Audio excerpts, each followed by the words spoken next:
So you woke up as a Mandalorian. Congratulations. You just became one of the most feared warriors in the galaxy. Sounds awesome, until you realize that life as a Mandalorian really sucked. Today we're diving deep into what it really means to live like one of them, by imagining you, just a regular guy, trying to survive a day in their boots. So grab a snack, get something warm and get comfy. This is going to be very interesting. And if you enjoy this kind of content, consider subscribing. Also, let me know in the comments where you're tuning in from. It's always fun to see where Star Wars fans are watching from across the world. Welcome to Mandalore, buddy. Sounds like the kind of place where you'd expect badass armor, jetpacks, and those old school helmet nods that somehow say 1,000 things without saying anything at all.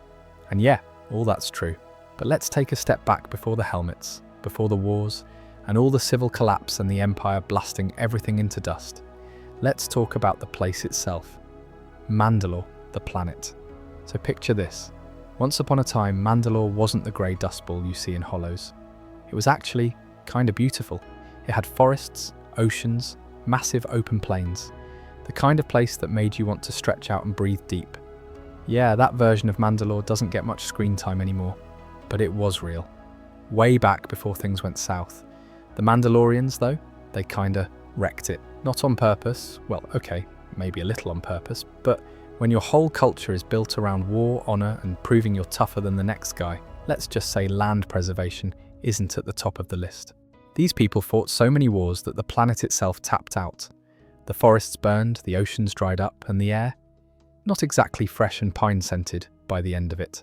And so, Mandalore had to adapt, or rather, the people did. That's where those weird dome cities come in. You ever seen one of those? Big shiny glass bubble in the middle of a desert wasteland. Like someone built a luxury hotel in the middle of a nuclear testing site. Outside it's sandstorms, cracked rock, and scorched earth as far as you can see.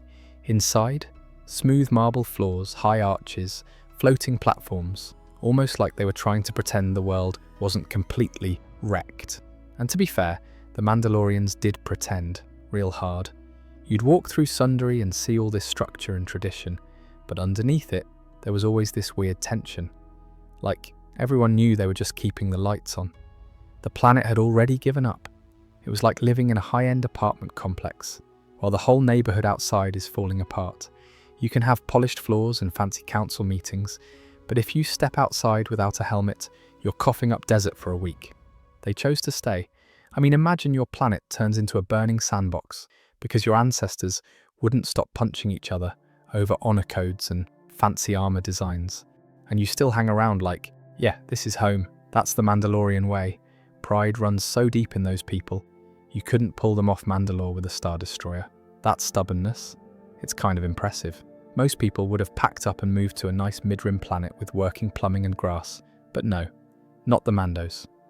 They stayed in the ashes, suited up in Beskar, and said, this is ours, even if ours now meant 90% wasteland and 10% recycled air inside a dome the size of a football stadium. Speaking of Beskar, we'll get to that in another part, but just know that even the metal of Mandalore became part of the survival strategy. You needed armor that could survive in this place, because the planet didn't exactly roll out the welcome mat. Between the environmental disasters and, the occasional assassination attempt, Mandalorians weren't exactly going on long walks outside with their morning caf. And you know what's wild? Kids grew up in this. This wasn't some post-apocalyptic nightmare to them. It was just Tuesday. They'd train in these military academies built right into the cities, learning how to shoot, fight and fly before they even hit puberty. All under these glowing artificial skies. You'd be doing blaster training while behind you there's a 6-inch layer of glass separating you from a 1,000-mile dust storm. Imagine trying to do homework with that outside your window.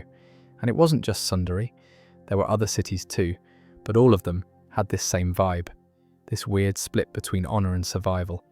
They kept the traditions alive, even as the environment said, you sure about that? And every family, every clan, they passed down the same line. Mandalore is home. Doesn't matter if it's a crater now. Doesn't matter if there's nothing to farm, or if the water tastes like metal and despair. And you could feel that in the architecture. There's still beauty in it. I'm not even kidding. You step out during a storm, assuming you're wearing proper gear and not trying to die, and you look out across the cracked surface, the wind howling across bones of ancient battles, and there's this weird quiet, like the planet's still breathing, just real slow, like it's waiting, maybe for peace or for another war.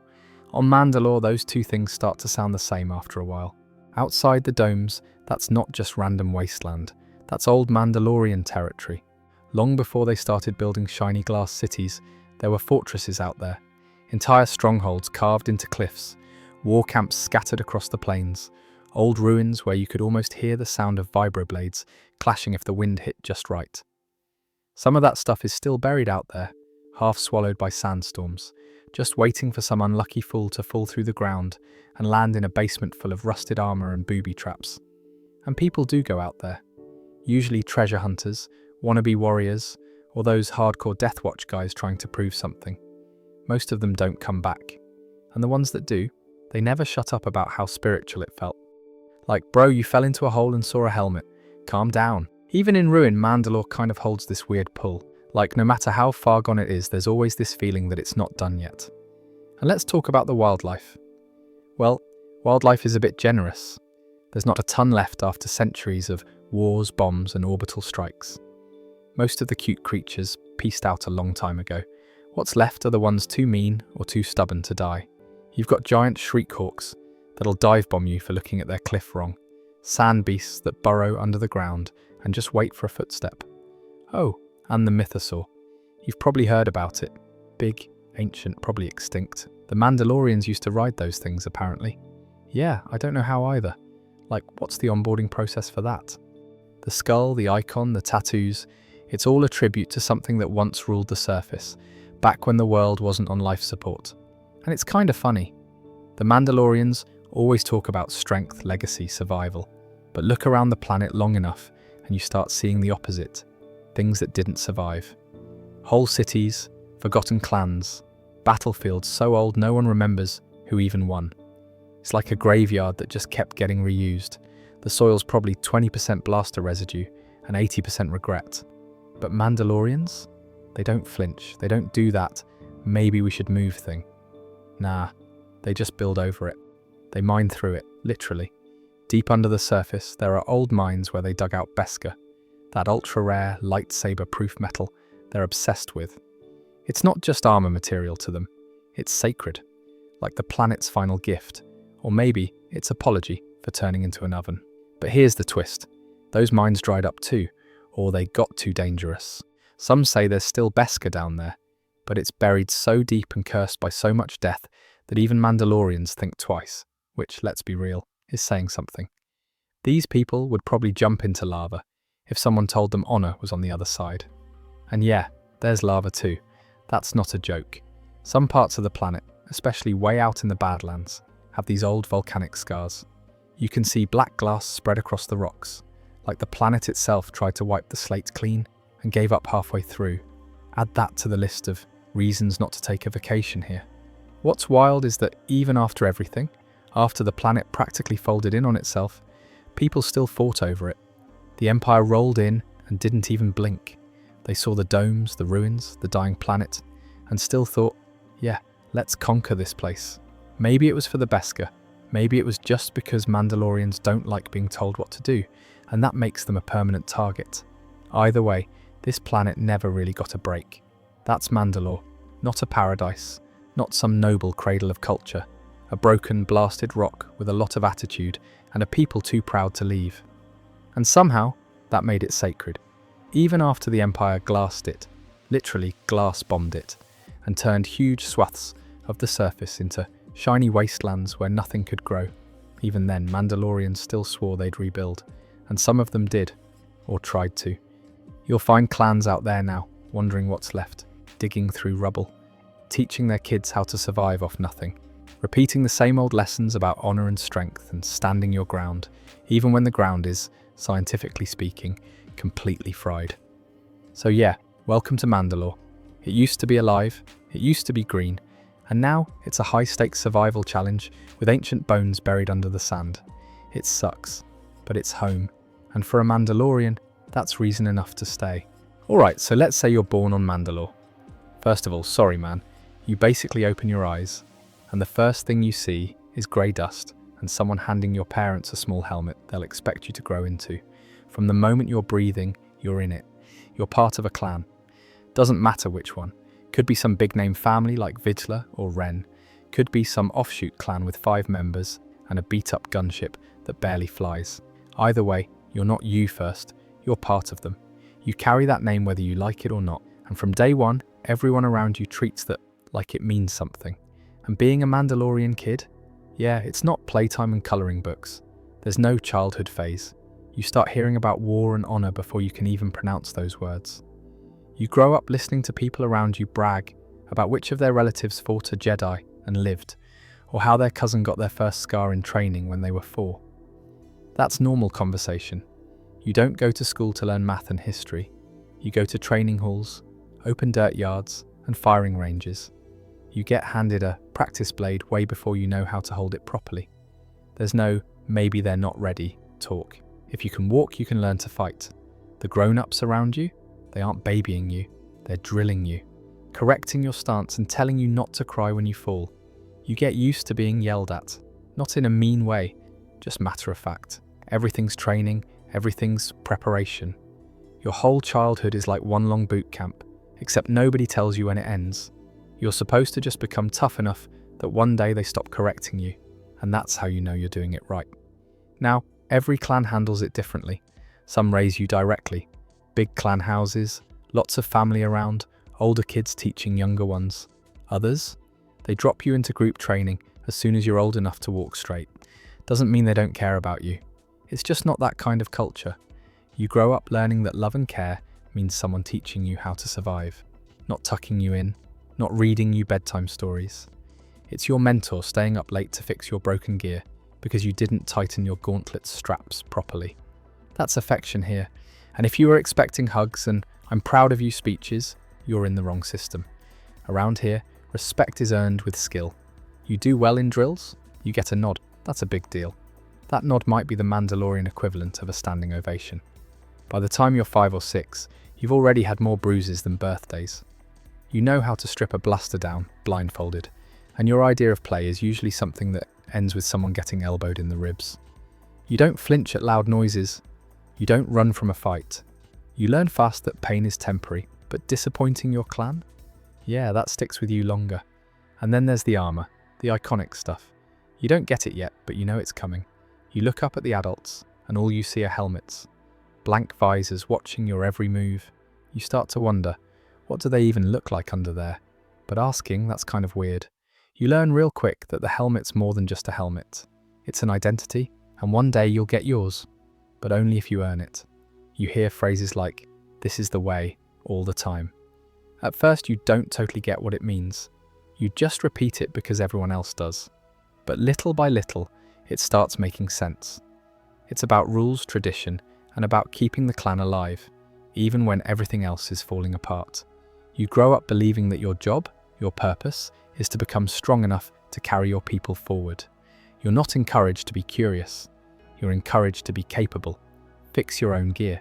Watch your surroundings. Know your exits. Remember who your allies are, and never turn your back during a sparring match, even if it's just practice. Because Mandalorians don't raise kids to survive childhood. They raise kids to survive everything else that comes after. And hey, it's not like it's all misery. There's pride in it. You get to feel like you're part of something ancient, something that matters. When you finally hold your own in a training match, or someone older tells you you've got potential, that means everything. You feel like you're becoming something real, something respected. But yeah, it's a lot. No one tells you that out loud. You just grow up fast. You stop asking questions. You stop crying when you mess up, and stop waiting for someone to tell you you're doing a good job. Because the truth is, if they're not yelling at you, if they're letting you fight with the older kids, if they're trusting you to clean your own weapon without supervision, that's the Mandalorian version of saying, "We believe in you." So yeah, that's where it starts. You're born into a system that doesn't really ask if you're ready. It assumes you will be eventually. And if you're not, well, nobody really sticks around long enough to figure that out. By the time you're 7, you're not really a kid anymore, at least not by Mandalorian standards. You still have a small frame, sure, and your voice might still crack when you shout across the training yard, But your schedule doesn't care about that.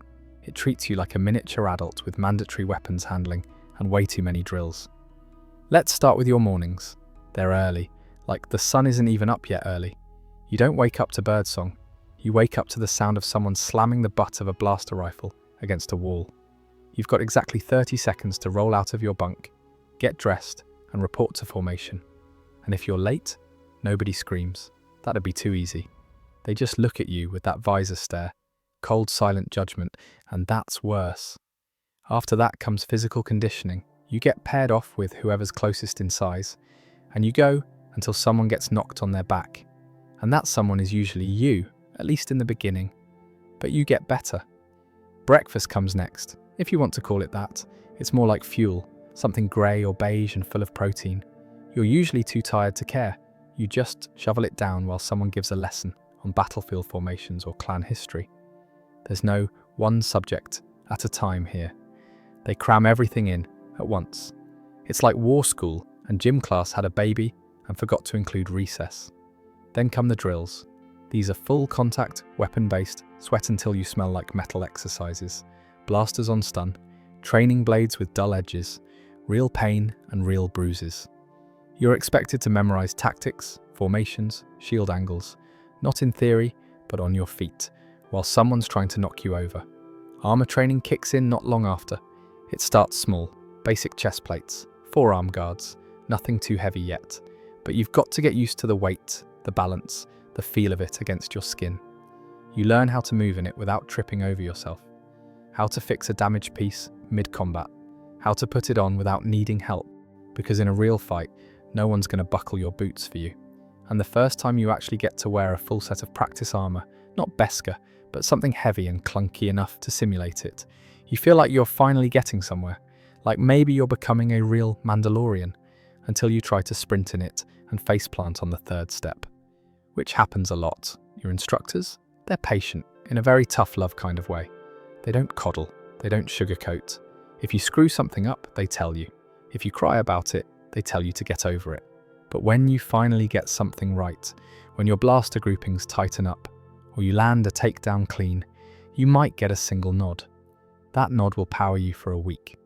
Now let's talk about the creed, because that starts creeping into everything. You're not just learning how to fight, you're learning why. Every day, little by little, they drill it into your head. Strength is survival. This is the way. The armor is part of you. You're taught that honor matters more than comfort, loyalty more than freedom, and that a Mandalorian stands by their clan, even if everything else falls apart. It's not that it's forced. No one holds you down and brainwashes you. It's just everywhere.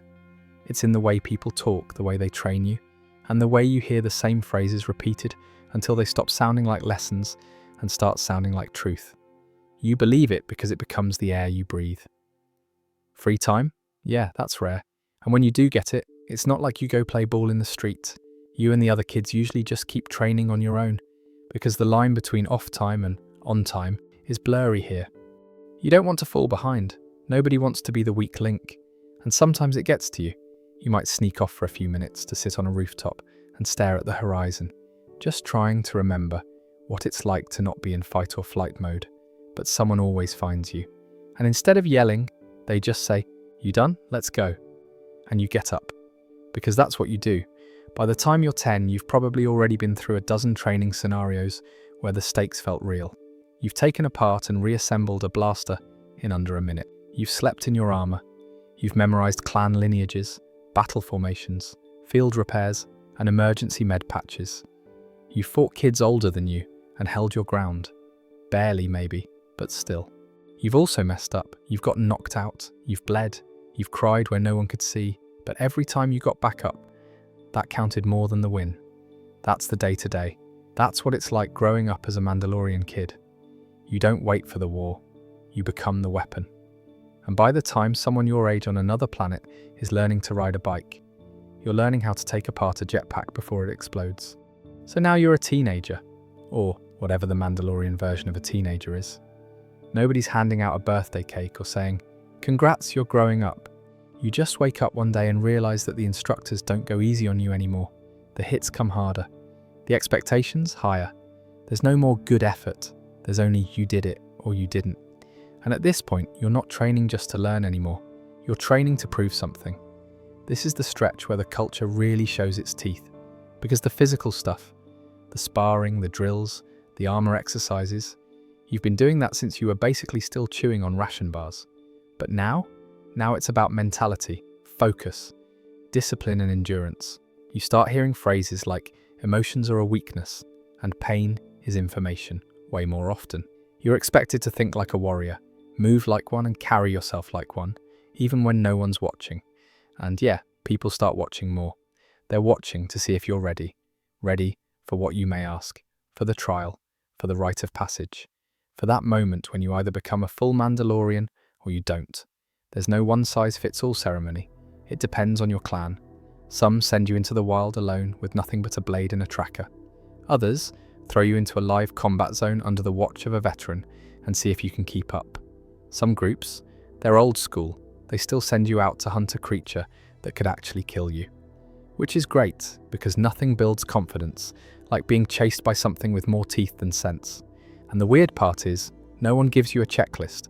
No one tells you when it's coming. You don't get a calendar invite titled Become a Warrior, Thursday at 3. One day someone just nods at you, hands you a weapon you've never used before, and says, it's time. And suddenly your heartbeat is in your throat, and you're walking out alone, trying not to show how much you're freaking out. Because this is it. This is the big one. And let's be honest, it's not just the physical trial that gets to you. It's the mental part, the pressure, the legacy. You're not just doing this for you, you're doing it for your clan. Everyone who trained you, fought before you, bled for you. If you fail, it's not just your reputation that takes the hit, it's theirs too. No one says this out loud, but you feel it, all the time, in the silence. In the way older Mandalorians look at you, in how they stop correcting your form during training. You start carrying that weight. And yeah, some people don't make it. Not everyone passes. Some freeze up, some fall apart.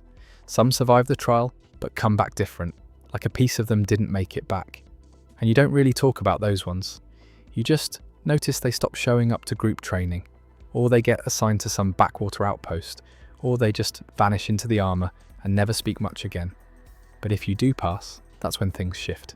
You get your armor, your real armor, not the training plates. You get your signet, maybe your first jetpack, maybe a new blaster with your name etched inside the grip. But the big thing? The helmet. That's the game changer. That's when you finally put it on, seal it up, and realize that your face, the one you've lived in your whole life, doesn't matter anymore. What matters is the armor. What matters is the symbol. You're a Mandalorian now, and it should feel like triumph. Sometimes it does. But if we're being honest, it also messes with your head a little. Because the thing no one warns you about is how isolating it feels. That helmet. It's a badge of honor, sure. But it's also a wall. You can't see expressions anymore. You can't read emotions. You speak through a filter. You stop getting asked how you're feeling. Because now, the expectation is, you're fine, you're still young, you're still figuring stuff out. And now you're inside a suit of armor that tells the world you've already arrived, that you are what you've been shaped to become. There's not much room for self-doubt in a culture like this. So you bury it, and you get to work. You're expected to pull your weight in real missions now. Escort runs, recon, defense, sometimes even offensive strikes, depending on your clan's politics. You follow orders, you keep up.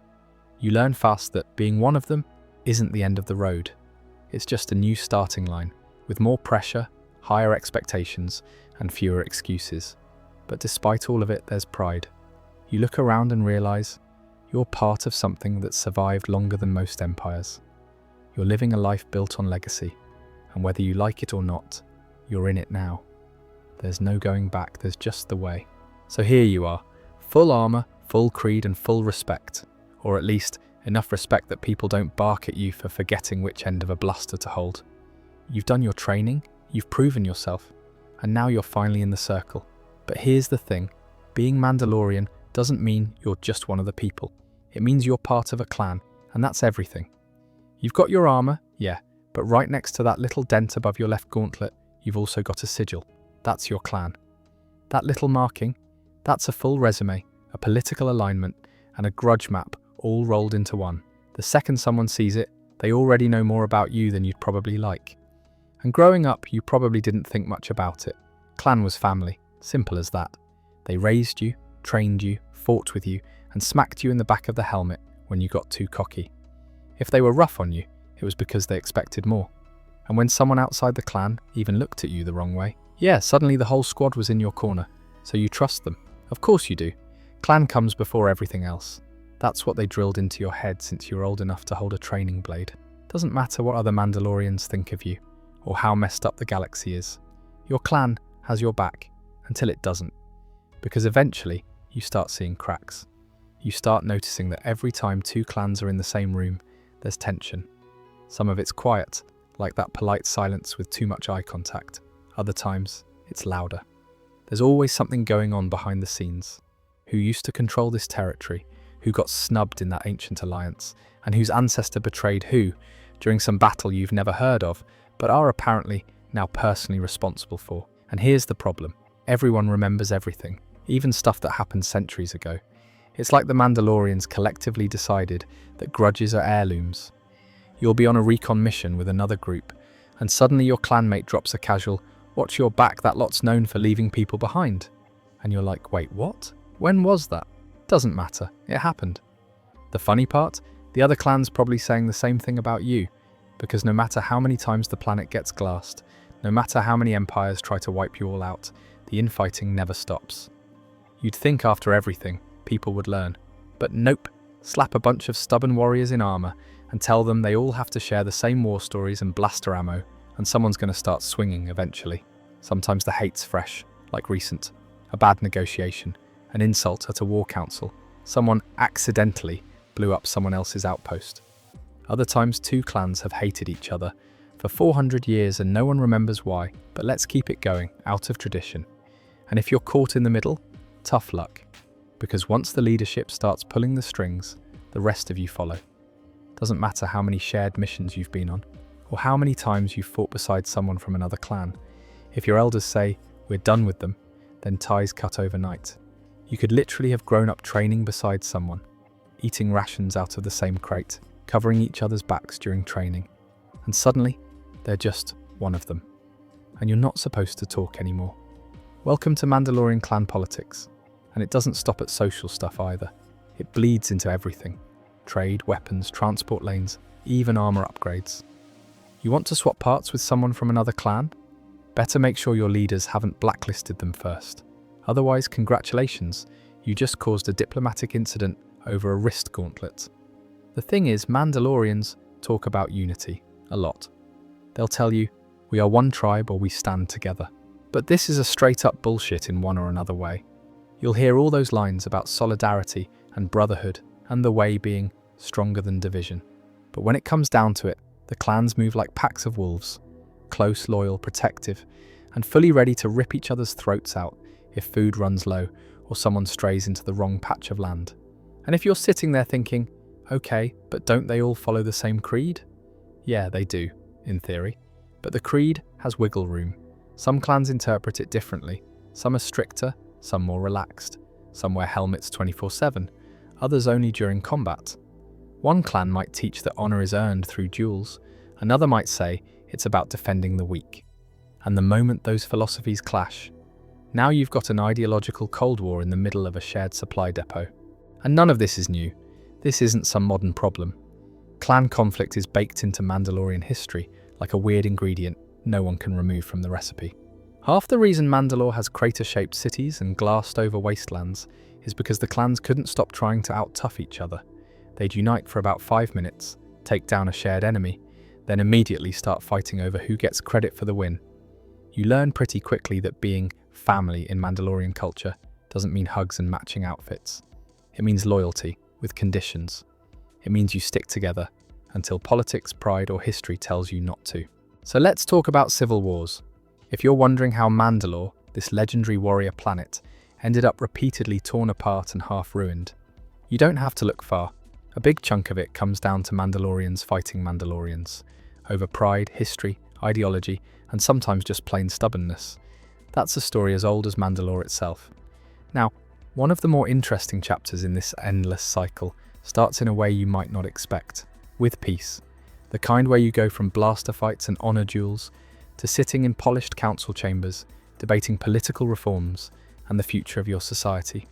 This was the era of the new Mandalorians. They were led by Duchess Satine Kryze, a figure who became famous for her belief that Mandalore didn't have to be defined by war. She wanted the planet to reinvent itself as a place of stability, culture, and diplomacy. A Mandalore where people could live without fear of getting caught in another clan battle or civil war. If you think about it, it's a pretty logical idea. Mandalore had been through so many cycles of violence. The planet was scarred, literally and figuratively. You had dome cities like Sundari, built to protect people from the harsh deserts and the fallout of battles. There was infrastructure being built, schools teaching things like history and politics instead of just combat tactics, and a push to integrate with the wider galaxy politically and economically. And honestly, for some people, it was a relief. If you grew up wearing armor every day, training to fight at any moment, this new Mandalore could feel foreign. You might have looked around at the calm streets and thought, where did all the fire go? The hard edges that defined Mandalorian life were being softened. The creed, once the backbone of your identity, was quietly becoming more of a cultural relic than a way of life. The new Mandalorians wanted peace. They wanted a future where Mandalore wasn't just a war machine. On paper, it was a decent plan, but when you grew up in a culture where strength was everything, peace felt like surrender. You might have caught yourself thinking, if I put down my helmet and blaster, what am I then? It wasn't just about the gear. It was about who you were. Mandalorian wasn't just a label. It was a lifestyle, a mindset, a blood oath. But now, that was being questioned. Some even said it was being erased. The political atmosphere changed quickly. People who clung to the old ways found themselves sidelined. If you talked about the glory of battle or the honor of a duel, you'd get eye rolls or worse, whispers that you were dangerous, that you threatened stability. And so the armor started gathering dust. The practice duels became rarer. Some clans stopped training entirely. That's when the underground started to swell. There were always warriors who felt this way, that Mandalore needed to remember who it was. But during this time, they got organized. They called themselves Death Watch. Death Watch wasn't new. They were the traditionalists, the old guard, the ones who believed Mandalore's identity was tied to combat and strength, and that abandoning that meant losing everything. But now, Death Watch had a reason to fight. They saw the new Mandalorians as sellouts, puppets of the Republic and Jedi, trying to weaken Mandalore from the inside. To them, the new order was not progress. It was betrayal. So they went underground. They trained, recruited, and waited, mostly on Concordia, the moon that didn't get much attention, but became a Death Watch stronghold. You might not have joined them, at least not yet, but you felt the pull, because the new Mandalorians weren't just asking for change. They were asking you to forget your past. You could see it everywhere. Families divided, clans split between those who embraced peace and those who wanted to fight on. Old friends became distant, and the tension wasn't always obvious. Sometimes it was just in a look, a silence, the unspoken question hanging in the air. Which side are you on? And underneath all that, you knew something was coming.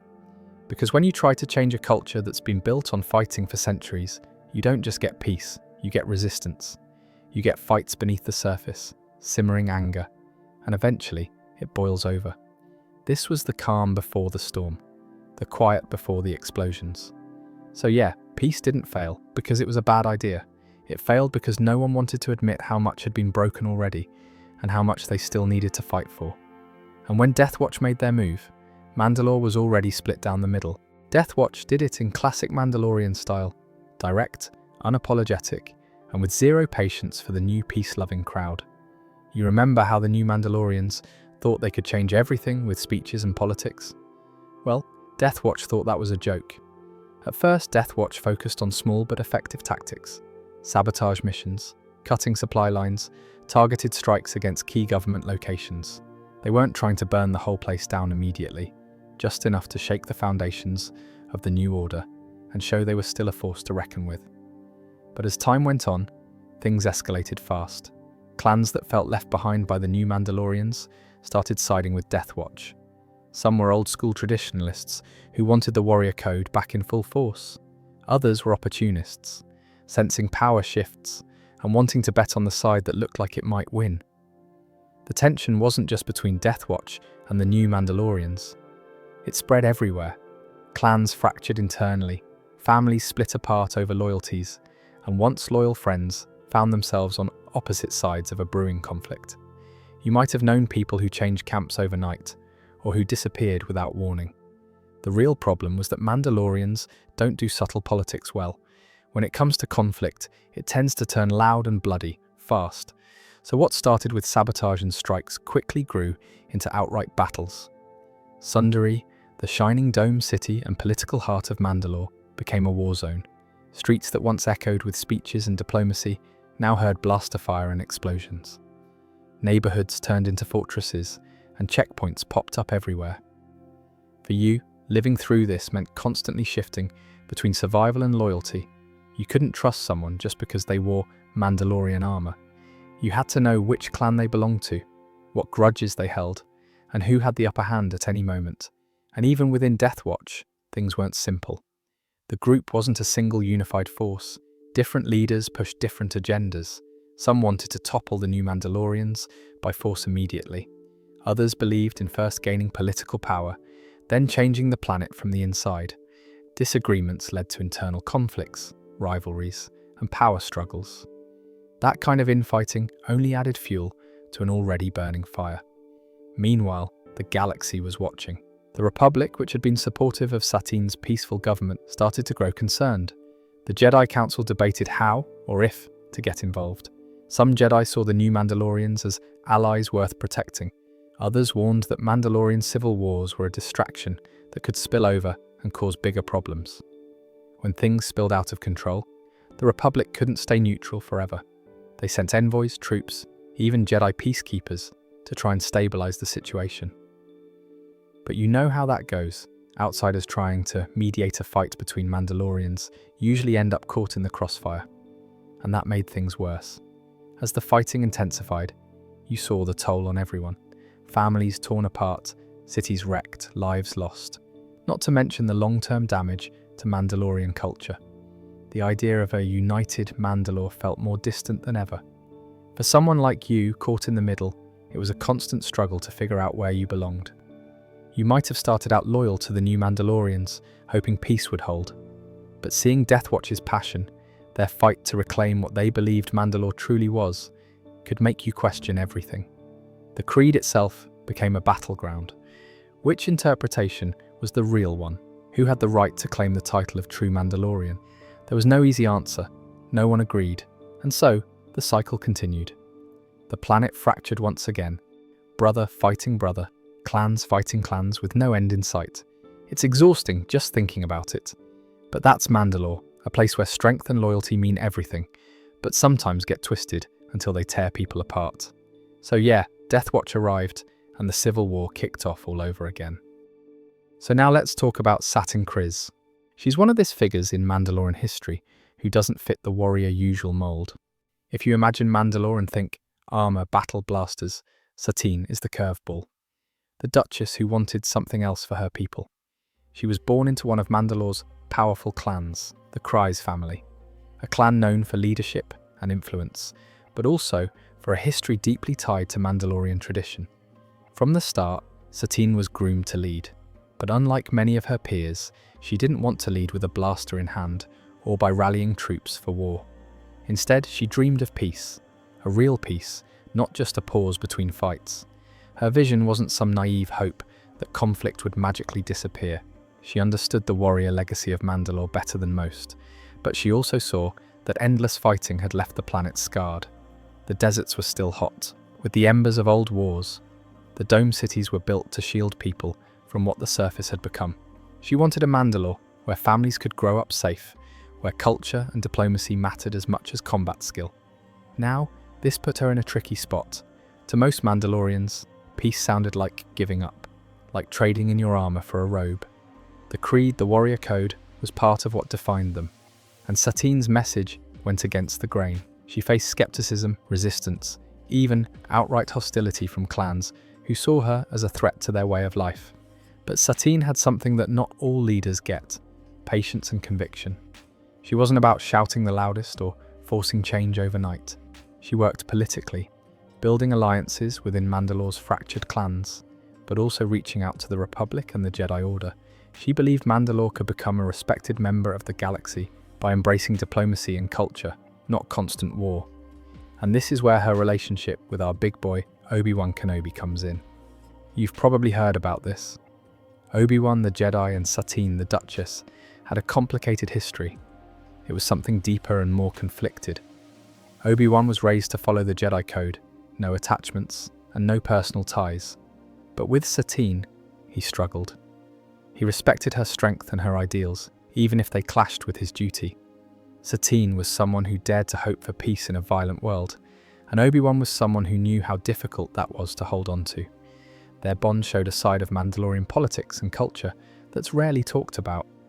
The human, emotional side beneath the armor and politics. But Satine's peace wasn't just a local Mandalorian thing. It was tied into galactic politics too. She worked to keep Mandalore neutral during the Clone Wars, balancing pressure from the Republic, the Separatists, and the internal clans. That was no easy job. It meant constant negotiation, careful decisions, and sometimes putting aside personal feelings for the greater good. The domed city of Sundari, where she ruled, became a symbol of this new Mandalorian era. Clean, modern, and hopeful. But even there, the old rivalries simmered beneath the surface. So Satine was constantly walking a tightrope, trying to hold together a planet with a fractured identity, balancing diplomacy with the reality of looming violence, trying to prove that Mandalore could be something more than just a war machine. And through it all, she remained steadfast. This was a leader who believed in peace, because she believed Mandalore was strong enough to choose it. She wanted her people to live in a world where honor didn't mean endless fighting, where strength could be measured in unity, not just battles won. Of course, not everyone agreed, and by that I mean the Death Watch, but we already spoke about that. But what we didn't spoke about is that behind the Death Watch was Darth Maul. Yep, the red and black Zabrak guy with the horns and the double-bladed lightsaber, the one you thought was long gone after that fall in the Phantom Menace. Turns out he didn't just survive, he came back mad, dangerous, and full of new plans. And one of those plans involved taking over Mandalore. I mean, as far as I know, the Death Watch was led by Vizla, but Darth Maul took over it after defeating him in a duel. A hardliner who wanted to take Mandalore back. He also happened to have the Darksaber, which gave him a huge credibility boost, since it's basically the Excalibur of Mandalorian culture. At some point, Vizla decided that he needed an edge. And somehow, he thought the answer was Darth Maul. And Vizla looked at that and went, you know what? This guy seems like someone we can work with. So they teamed up, and Maul took his brother Savage Opress. They made a deal. Maul would help them overthrow Satine, and in return, they'd give him a slice of Mandalore's control.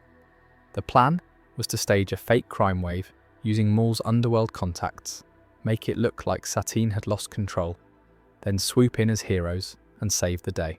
But Maul wasn't exactly the help and walk away type. This is where the partnership fell apart, so he challenged Vizla to single combat. Now, according to Mandalorian tradition, if you beat someone in a duel, you get their claim to leadership, including the Darksaber, and Vizla, to his credit, didn't back down. He strapped on his armor, pulled the blade, and fought like a real Mandalorian. But Maul wasn't another usual warrior. He was trained by the Sith, and at the end of the day, he won, in front of the entire Death Watch. And just like that, the Darksaber changed hands. And with it, control. Let's get back to Satine. See, Satine wasn't naive. She knew violence didn't just disappear, but she still believed you could manage it, soften it, maybe even outgrow it. That if you kept enough people talking and not shooting, you could keep a culture like Mandalore from sliding back into its worst habits.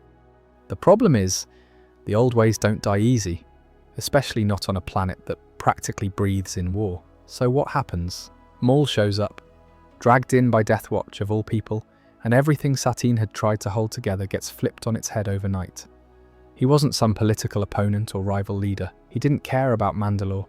He didn't care about the clans, the culture, or the creed. He saw an opportunity. A divided planet, a rising militant movement, and a figurehead government already under stress. So he used Death Watch to force the door open, and then walked right through it like he owned the place. She was left standing in a room where the rules suddenly didn't matter anymore. As I mentioned before, When Maul and Death Watch started their takeover, it wasn't loud at first. They stirred up chaos in the shadows. Let criminals run wild, let the people panic. Then Death Watch swooped in to restore order, and suddenly Satine's peaceful government looked slow, helpless, like the problem instead of the solution. By the time she realized what was really happening, it was too late. The coup wasn't just political, it was personal. Maul came for her specifically, not because he hated her. She was just a symbol, the heart of the peaceful Mandalore he needed to cut out. He had her imprisoned. Her own city, Sundari, fell under enemy control while she was stuck behind a cell wall. And just like that, all of it, the neutral government, the pacifist dream, the quiet hope she'd carried, was hanging by a thread. But here, where it gets even harder to talk about, you remember that connection between Satine and Obi-Wan, right? It was complicated. It was the kind of bond that never really goes away, even when both people pretend it has. So when Obi-Wan heard what happened, that Satine was captured, that Mandalore had been taken, he didn't follow orders. He came to save her. He broke into a city crawling with loyalists and mercs. He fought his way through the underbelly of Mandalore just to find her. And he did. He got to her. But he didn't get to save her. Because Maul was waiting. He wanted to twist the knife. And Satine became the message.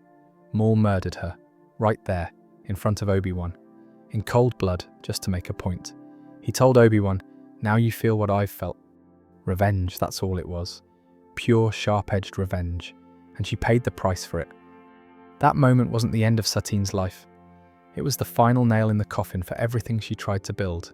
The idea that Mandalore could be different, that it could step away from the cycle of war and survive, gone. And here's what really hits. She died without ever giving up on that dream. Even in her last moments, she still told Obi-Wan she loved him, still believed in what she tried to do, still held on to the idea that peace was possible, even if nobody else was willing to fight for it anymore. After her death, the planet spiraled. Maul didn't stabilize Mandalore. He turned it into a power grab. Death Watch splintered, resistance movements popped up, and the people were stuck in yet another war they never asked for.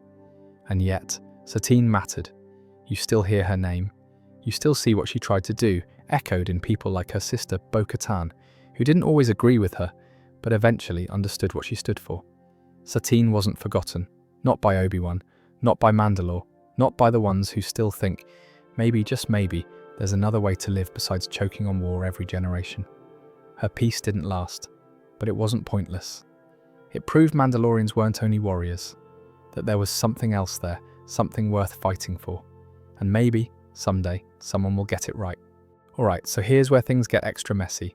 Satine is gone. Maul's sitting on the throne. The Darksaber is in his hands, and technically, by Mandalorian tradition, that makes him the ruler.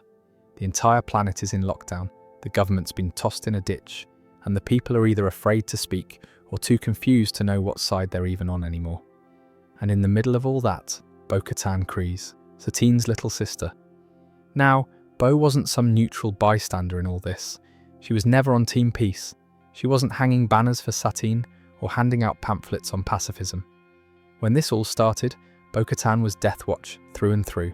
She believed Mandalore had lost its edge, that warriors were being pushed into the shadows and replaced with politicians. And for a while, she fully backed the idea of taking things back by force. But this is where her story takes a hard turn. Bo-Katan was done. She could handle war, she could handle fighting. But handing Mandalore over to a force-wielding outsider with zero loyalty to the Creed, that wasn't it. So she grabbed her squad, the Night Owls, and walked away. And just like that, she went from enforcer to rebel.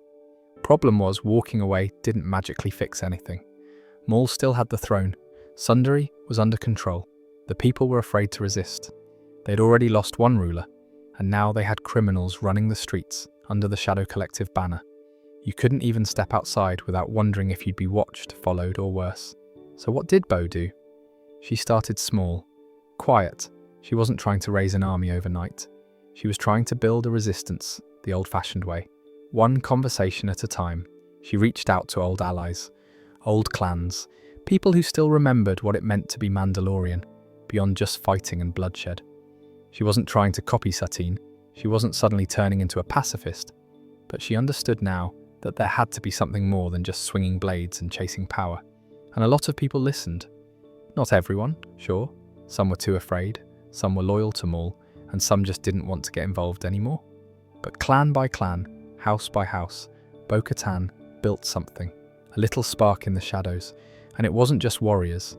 She needed informants, couriers, techs, anyone willing to risk something to help take the planet back. And they all had one thing in common. They believed Mandalore wasn't supposed to be like this, that Maul was an infection, that the soul of the planet was still worth fighting for. But even with all that, she knew it wasn't enough. She didn't have the numbers, or the weapons, or the advantage. So she did something that would have made old-school Mandalorians choke on their ale. She went to one person, Ahsoka Tano, because she wasn't a Jedi anymore. She wasn't part of the system that let Mandalore fall in the first place. She was independent, trusted, and most importantly, had every reason to want justice. Bo-Katan met her halfway. She wasn't trying to be her friend, she just laid it out. Mandalore's being strangled. We've got a Sith on the throne. We don't have time to play politics. And to her surprise, Ahsoka listened. That moment right there, that was the shift, the part where Mandalore's fate started to pivot. Two women, both disillusioned with the systems they came from, teaming up not because of tradition, but because they saw something worth saving. Now, it wasn't a done deal yet. The Republic still had to agree, and they were stretched thin, but Bo-Katan wasn't going to let it drop. She knew time was running out. Maul was tightening his grip, and soon there wouldn't be anything left to save. But she had momentum now. Ahsoka wasn't exactly in the best headspace either. She'd just left the Jedi Order. She was done playing politics, done trying to follow rules that kept failing everyone, but she still had that fire in her, that instinct to protect people when things got bad. So now you've got Ahsoka, Bo-Katan, and a fragile alliance held together by mutual respect, a shared enemy, and zero time to waste. Ahsoka brings the issue to the Republic, or more specifically, to Anakin Skywalker and Obi-Wan Kenobi. And they take her seriously. They know who Maul is. They know how dangerous he's become. And maybe most importantly, they trust Ahsoka more than the Council does. But the Republic is stretched thin. The Clone Wars are nearing their peak, and Chancellor Palpatine has just been kidnapped by General Grievous. Everything is falling apart. The Jedi are being pulled in every direction, so Ahsoka and Bo-Katan don't get the full might of the Republic army. They get a detachment. Luckily, it's not just any detachment. They get Commander Rex, and not just him.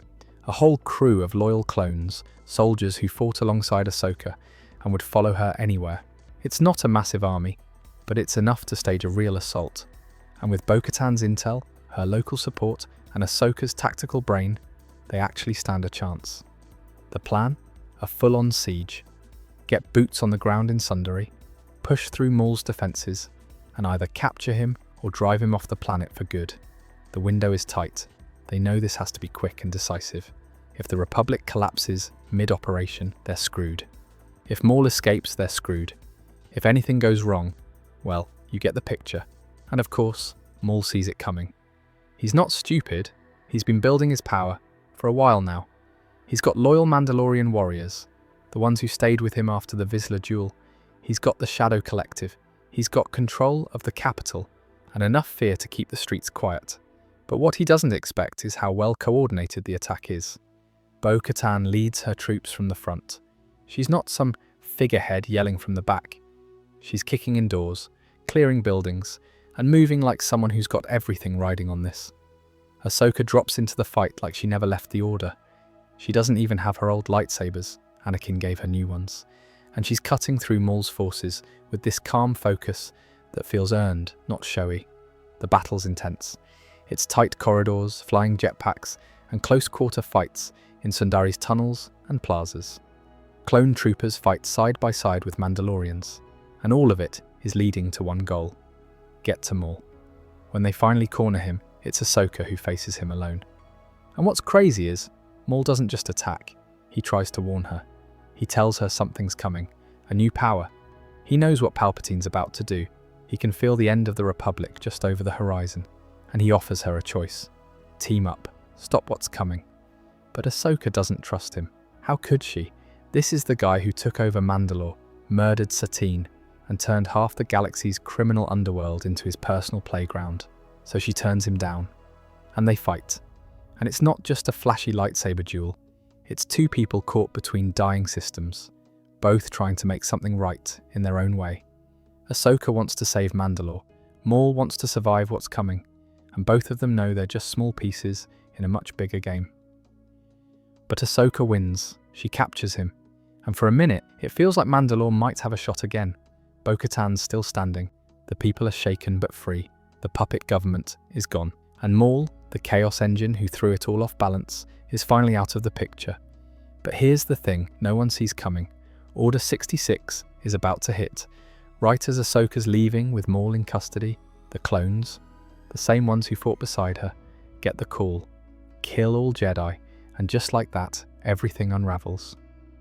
The Republic dies, the Empire rises, and Mandalore left wide open. Technically, the good guys won. I mean, Maul was captured. Ahsoka handed him off in restraints. Bo-Katan stood on the ruins of Sundari as the new leader. The people were free again. Scared and exhausted, sure, but free. After everything that happened, Satine's death, Maul's takeover, Death Watch's implosion, the Resistance actually pulled it off. But it didn't matter, because literally, within hours, the whole galaxy hit reset. The Republic dissolves overnight, and the Empire takes its place. That's how fast it happened. You don't even get time to breathe before you realize that all your alliances, all your sacrifices, they were made with a government that just stopped existing. And for Bo-Katan, it's like the planet was yanked right out from under her the moment she stood up. She's standing there, leading a half-destroyed city, barely holding things together, when she finds out the Republic is gone. The Jedi, the ones who helped free Mandalore, are being hunted like animals. And now the new government that rose in their place is marching in with clone troopers, not as allies this time, but as occupiers. The Empire didn't show up with banners and negotiations. They showed up with orders, quiet ones at first, install checkpoints, monitor movement, offer support in rebuilding, but it was all just a setup, a slow transition from "we're helping you" to "we're managing you." And Bo-Katan, she wasn't having it. She refused to recognize the Empire, refused to answer to them, refused to wear the face of a loyal Mandalorian puppet for Palpatine's new regime. So they removed her, not with a dramatic arrest, not with a blaster to the head, but politically, quietly. They just slid her out of the seat and put someone more agreeable in her place, someone who said yes to everything, someone who called themselves Mandalorian, but only stood because the Empire let them. That's how the occupation started, not with a battle, but with silence and bureaucracy, and that's what made it so effective. They stripped Mandalore piece by piece, culture, language, clan traditions, all pushed down. Armor wasn't outlawed, but it was controlled. The warrior spirit that made Mandalore different, monitored, tamed. The people were told it was for stability, but what it really was erasure. And of course, Mandalorians aren't known for staying quiet when you push them around. Little groups started resisting again. Some coordinated small strikes against Imperial posts. Some just tried to keep the culture alive underground. Secret creeds, hidden foundries, kids trained in bunkers. Most people didn't even know who to trust anymore. That's how scattered things became. The Empire didn't like that, and when the Empire gets nervous, they go full scorched earth. So one day, they decide to solve the Mandalorian problem all at once. That's what leads us to the Great Purge, or as most people know it, the Night of 1,000 Tears. You might have heard that name in hushed tones in the newer shows, but it wasn't some battlefield glory moment. It was a mass execution. TIE bombers, gunships, orbital strikes, entire cities, including the domes that had kept the surface livable, were leveled. Entire clans gone in a night. Libraries, armor forges, cultural artifacts vaporized. This wasn't war. This was a cleansing. And after that, Mandalore wasn't just broken. It was empty. Survivors went underground, literally. Some fled off-world and lived under new names. Some formed isolated coverts, like the one Djarin came from. The ones who never took off their helmets, never spoke above whispers, never trusted anyone outside. That's why they're like that. Because they're not just secretive. They're hunted, still. And Bo-Katan, she kept trying to bring the clans together, trying to reclaim the Darksaber, trying to spark something again. But the Mandalorian people were fractured beyond recognition. Some blamed her for refusing the Empire. Some didn't care anymore. Others just wanted to survive. And that's the real punch to the gut. They beat Maul. They freed their planet. They had a real shot. But history doesn't care if you were technically right. Mandalore didn't fall because of Maul. It fell because peace was too fragile, pride was too strong, and the galaxy changed before they could catch up. The siege wasn't the finale. It was just the last flicker before the lights went out. And just like that, Mandalore was gone, turned into a smouldering wasteland with nothing left to fight over. Nobody came to rescue the survivors. Nobody even said the name out loud anymore. It became one of those topics you learn to leave in the silence, the kind you don't bring up unless you want to ruin the mood.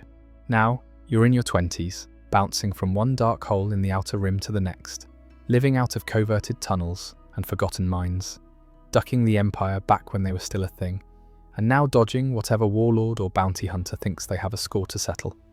You've been with the Children of the Watch for a while now, and this whole hiding in the shadows lifestyle, yeah, it stopped feeling temporary a long time ago. You thought maybe things would get easier once you got older. You know, once you earned your stripes, proved yourself in the field, became a full warrior. But instead, everything just got weirder, more rigid, more obsessive. The rules didn't loosen up when you became an adult. If anything, they wrapped tighter around your neck. There's no phase 2 of Mandalorian life. It's just this forever. Helmet on, always. It doesn't matter if you're sweating bullets inside it or your voice comes through all robotic when you're trying to talk like a normal person. It's staying on. You eat alone, you sleep light, and you don't complain. That's the way. And if you slip up, if someone sees your face even by accident, congratulations, you're now exiled. Doesn't matter if it was your brother who saw you. Doesn't matter if it was a dying stranger. One face reveal and you're done for good. You are a Mandalorian no more. That line gets tossed out like they're reading it from a menu. You try not to think about how fragile it all is, how a single moment could undo decades of loyalty, training, sacrifice.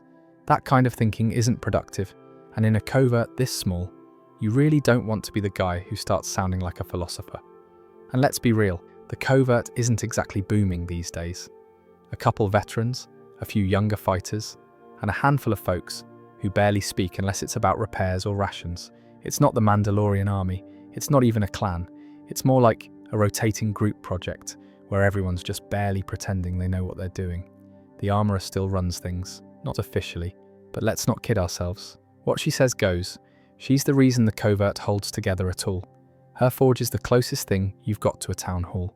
If your armour breaks, she fixes it. If you're lost, she tells you what part of the creed you forgot. If there's a job, she assigns it. But she doesn't explain much. She'll tell you what not to do, sure. She's good at that, but the why part never comes up. You're not supposed to need reasons. You're supposed to trust in the creed, even when it doesn't make sense, especially when it doesn't make sense. Most days you manage. You get up, check the comms, maybe clean your gear, maybe scout a nearby sector. There's a rhythm to it, and once you stop questioning everything, it actually gets kind of tolerable. Familiar. You keep your head down, do your job, and maybe you get to keep your armour. Maybe you stay in the watch a little longer, maybe no one finds you, but every now and then, something slips. You catch your reflection in a visor, and it takes you a second too long to recognise the face behind it. You overhear two of the others whispering about something the creed doesn't cover. You pass a hollow terminal, playing some newsfeed with people living totally normal lives, families, open skies, actual sunlight, and you feel that tiny flicker of doubt start to poke at the edges. And that's the part that really messes with you, because you're not stupid. You know there are other Mandalorians out there. Ones who take off their helmets and still call themselves Mandalorian. Ones with jetpacks, war stories, even their own territories. You've seen them, fought alongside a couple, once or twice. But according to the Watch, those aren't the real ones.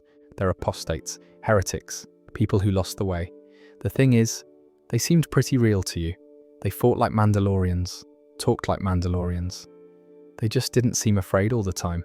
And now that thought's stuck in your head, like a rock in your boot. What if we're not the last true Mandalorians? What if we're just the last ones clinging to rules that don't work anymore? But you can't say any of that out loud. You've seen what happens when someone starts thinking like that. They disappear, or they get sent out on some job and just never come back. Nobody mentions them again. So you keep quiet, you keep your helmet on, you say this is the way when you're supposed to. And you try not to think too hard about the fact that you're basically living in a secret basement cult that thinks it's saving a people that doesn't even exist anymore. You tell yourself you're surviving. That's what matters. But deep down, you're starting to wonder, if this is survival, then what exactly are we surviving for? So let's talk about the day-to-day. Wake up, helmet still on, obviously. Because yeah, you sleep in it. Doesn't matter if your neck's all stiff or your pillow smells like old leather and breath filters. You get used to it. Sort of. Your skin doesn't, but you do. You start getting these red pressure lines across your cheeks that don't go away anymore. At some point, your eyebrows just kind of give up. First thing you do, check your gear, because if you don't, something will go wrong. That's just how the universe works. Blasters still charged, jetpacks still twitchy, left knee plates still half hanging off, because you haven't had the time or parts to fix it in 2 weeks. Good enough. Then it's food, which is the most ridiculous part of the day. You've still got to go find a quiet spot somewhere out of sight, take your helmet off, shovel food into your face like you're doing something illegal, and then put it back on before anyone catches you. You start eating fast, like weirdly fast.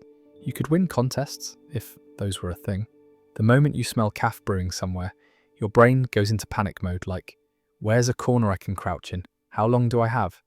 Is that crate big enough to hide behind? And don't even get me started on meals during missions. You're out in the field, maybe holed up in some broken down outpost, and suddenly everyone's trying not to look at each other while they sneak off like shameful little squirrels. Nobody ever talks about it.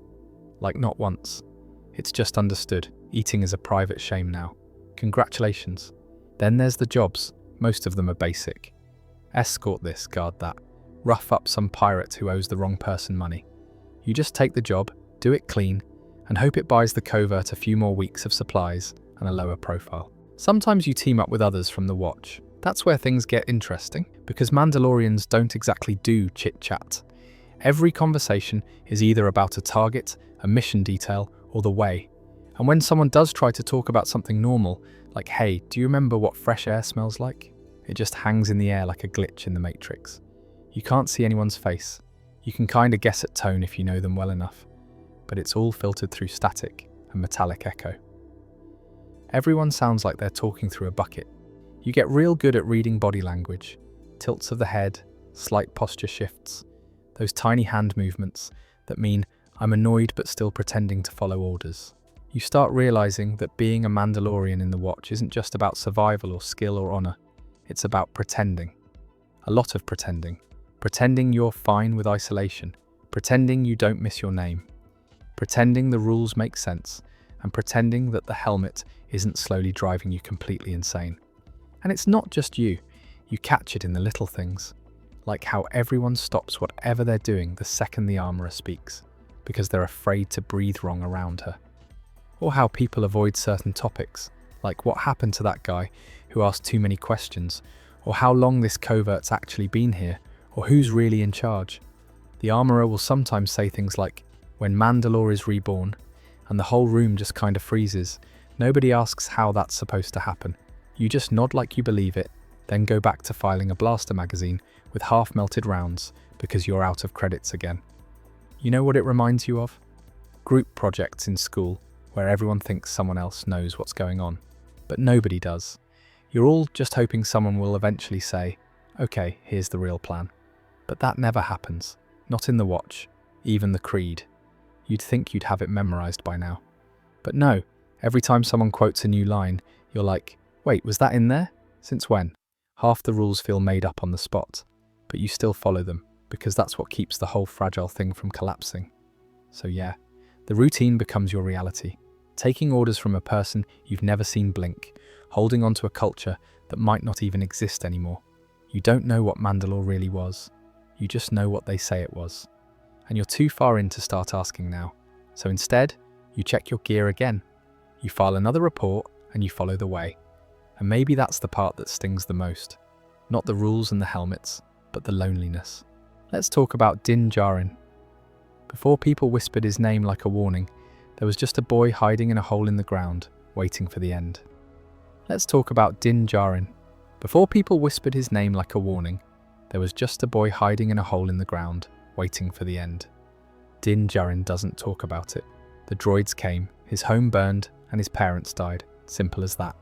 And then the Mandalorians dropped out of the sky. They cleared the droids like it was routine. And when it was over, one of them walked over to the opening where Din had been hiding and looked down at him, a gloved hand reaching down, and he took it. Because what else was he going to do? That was the last choice Din really made for a long time. From that point forward, his life was shaped by people he didn't know, wearing helmets he never saw removed, following rules no one ever explained in full. The children of the Watch didn't sit him down and give him a welcome speech. There wasn't a briefing. They didn't even tell him where he was. They just took him in, started training him, and expected him to keep up. They didn't call him by name, just Foundling. That was the title. It wasn't affectionate, but it wasn't cold either. More like a label, like a box you get sorted into.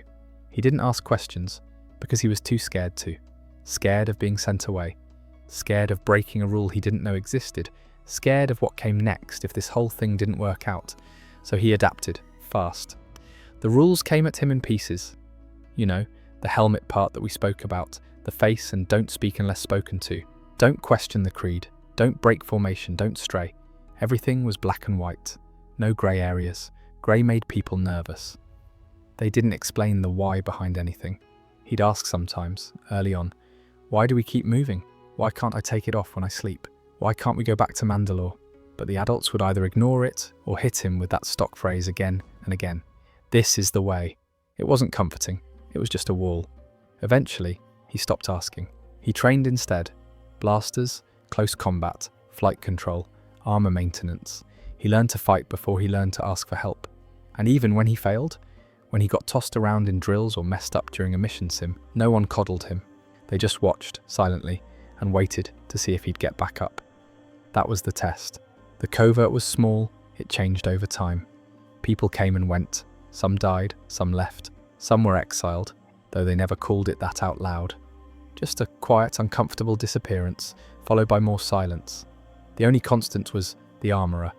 She was the closest thing Din had to a parent, or a leader, or a guide, or honestly, just anyone with answers.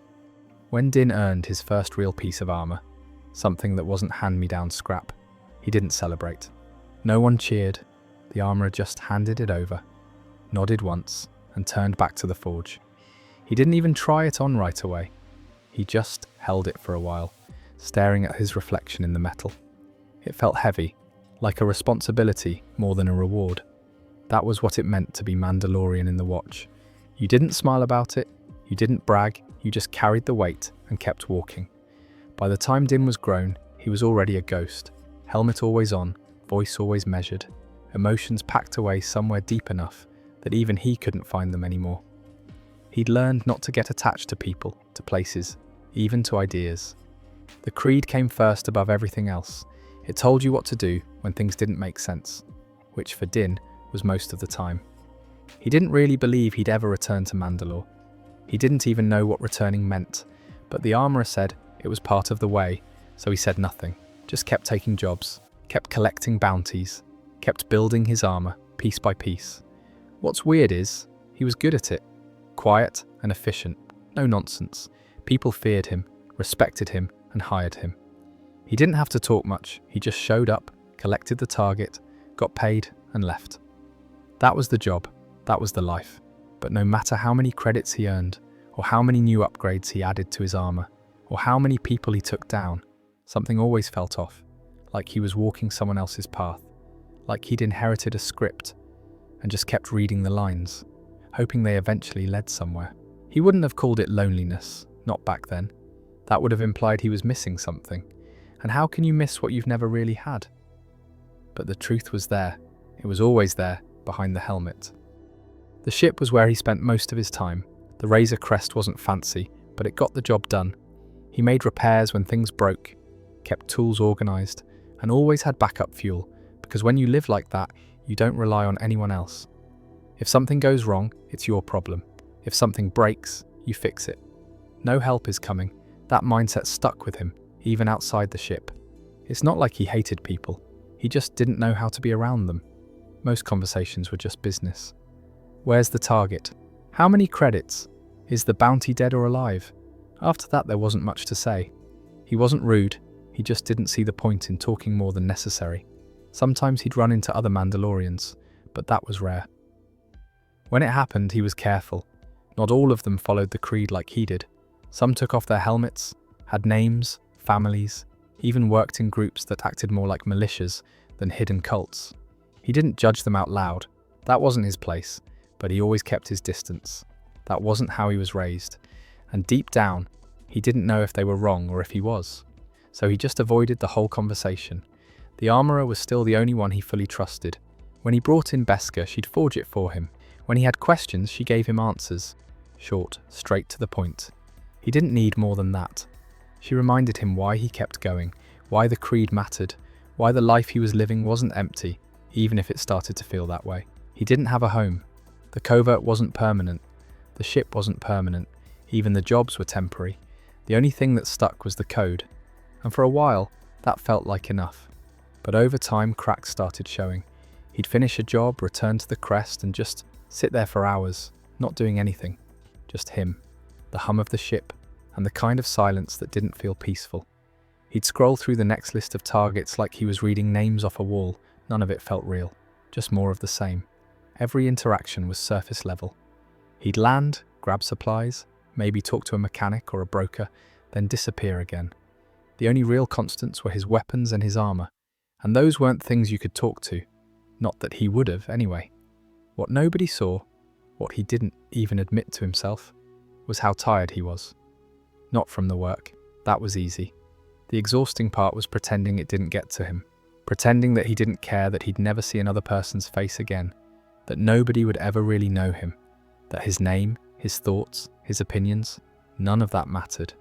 When your entire identity is based on rules that you didn't make, and your day-to-day is just bouncing between jobs, it starts to feel less like a life and more like a loop. Same helmet, same words and same motions.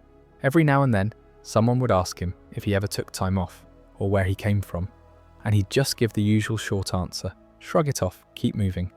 He didn't even know what time off would look like. He tried to pretend he didn't think about it, but he did. Little things would trigger it. A family eating together in some market stall, a couple arguing in the background while he waited to meet a contact, a kid running past him without a second glance. Just normal life. It would hit him out of nowhere, and then, just as quickly, it'd be gone. He'd get the job, get the target, get paid, back to work, back to the rules. It wasn't that he was unhappy, not exactly.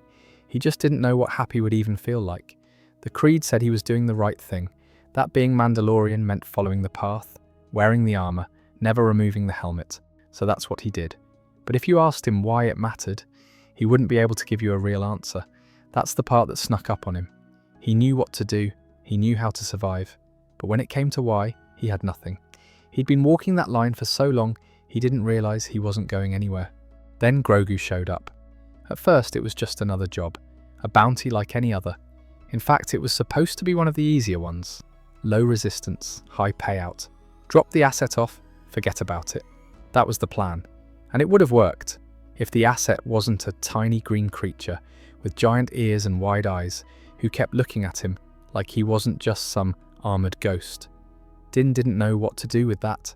He tried to ignore it, pretended it didn't matter, finished the job, took the reward, and told himself that's what Mandalorians do. Complete the mission, follow the creed, don't get attached. But the second he flew off that planet, something felt wrong. Like he'd left something behind he wasn't supposed to. He couldn't sleep and couldn't focus. Even the credits felt heavier than usual. So he turned around because he wanted to start a fight. He just couldn't let it go. That feeling in his gut, the one he'd trained himself to ignore, it wasn't going away. So he went back and took the kid. And that was it. That was the moment everything started to shift. Din didn't become a different person overnight. He was still quiet, still stubborn, and still quoting the creed like it was a safety blanket. But now, every choice he made felt like it had weight. Taking care of Grogu wasn't just about survival. It meant making decisions that didn't have a clear rule attached. Where do we sleep tonight? Is this place safe? What does he eat? Why is he floating toward random shiny objects? He wasn't used to thinking like that. And it showed. He He got it wrong more than once. There were moments he panicked, times he wanted to leave Grogu somewhere safer, because he cared too much. It was easier when the job was just one and done, and for someone who had never really been allowed to have anything personal, that was terrifying. It wasn't just the practical stuff either. Grogu didn't talk, but somehow he managed to say plenty. The way he reached for Din, the way he looked up at him, even after Din yelled or messed up. There was trust there, full, unfiltered trust, and Din had no idea what to do with it. He couldn't even return the gesture, not really. The creed wouldn't allow it. Helmet on, no physical contact, and showing weakness. No showing anything really. Just protect the kid, keep moving, repeat. But it wasn't sustainable. At some point the walls started giving out. The armor didn't feel as secure anymore. The rules didn't explain what to do. When you're being hunted across half the galaxy by Imperials, bounty hunters, and ancient Force cults, all while trying to keep a toddler from chewing on a thermal detonator, Din started bending rules. Not out of rebellion, but necessity. Grogu needed more than a babysitter. He needed someone who could think for themselves. Someone who wasn't just quoting lines they'd heard their whole life. Din found himself making choices that would have gotten him exiled if the covert had been watching. He talked more, started asking for help, actually listening to people. It wasn't always smooth. He was still guarded, still carrying decades of silence around. But he wasn't pretending anymore. And the big one? He took off the helmet. Grogu wanted to see his face, and Din, the same guy who once couldn't imagine breaking the creed, let it happen. That moment said more than anything else could. He didn't say it out loud, but it was clear. This kid mattered more than the rules. And of course, it came with consequences. He was cast out, quietly but firmly. The armorer didn't yell or punish him. She just told him the truth, that he wasn't Mandalorian anymore, not by their definition.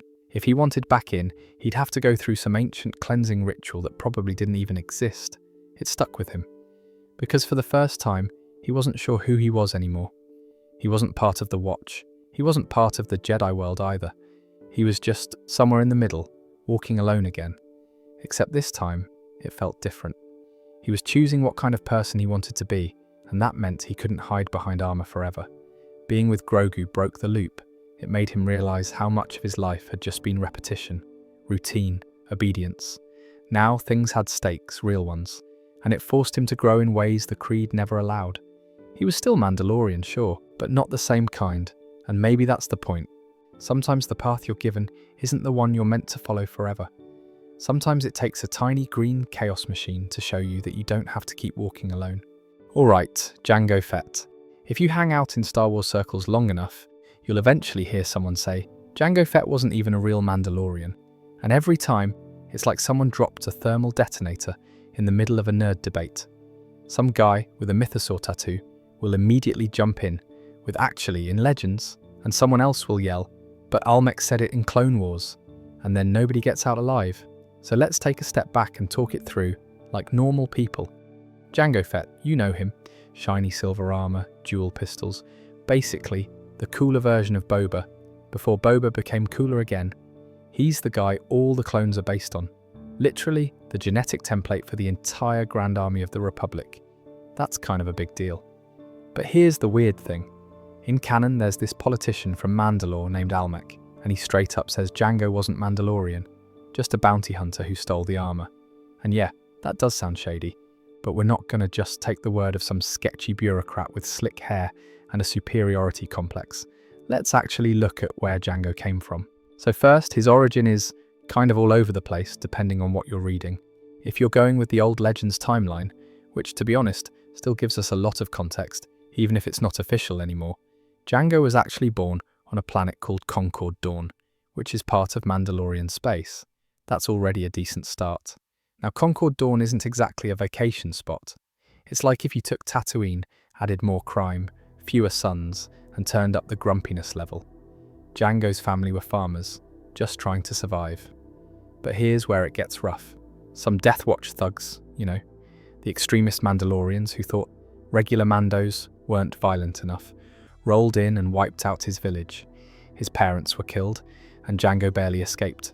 He got picked up by a group of true Mandalorians, the ones led by Jasta Mareel, who was basically the Mandalorian version of that one good uncle who doesn't suck.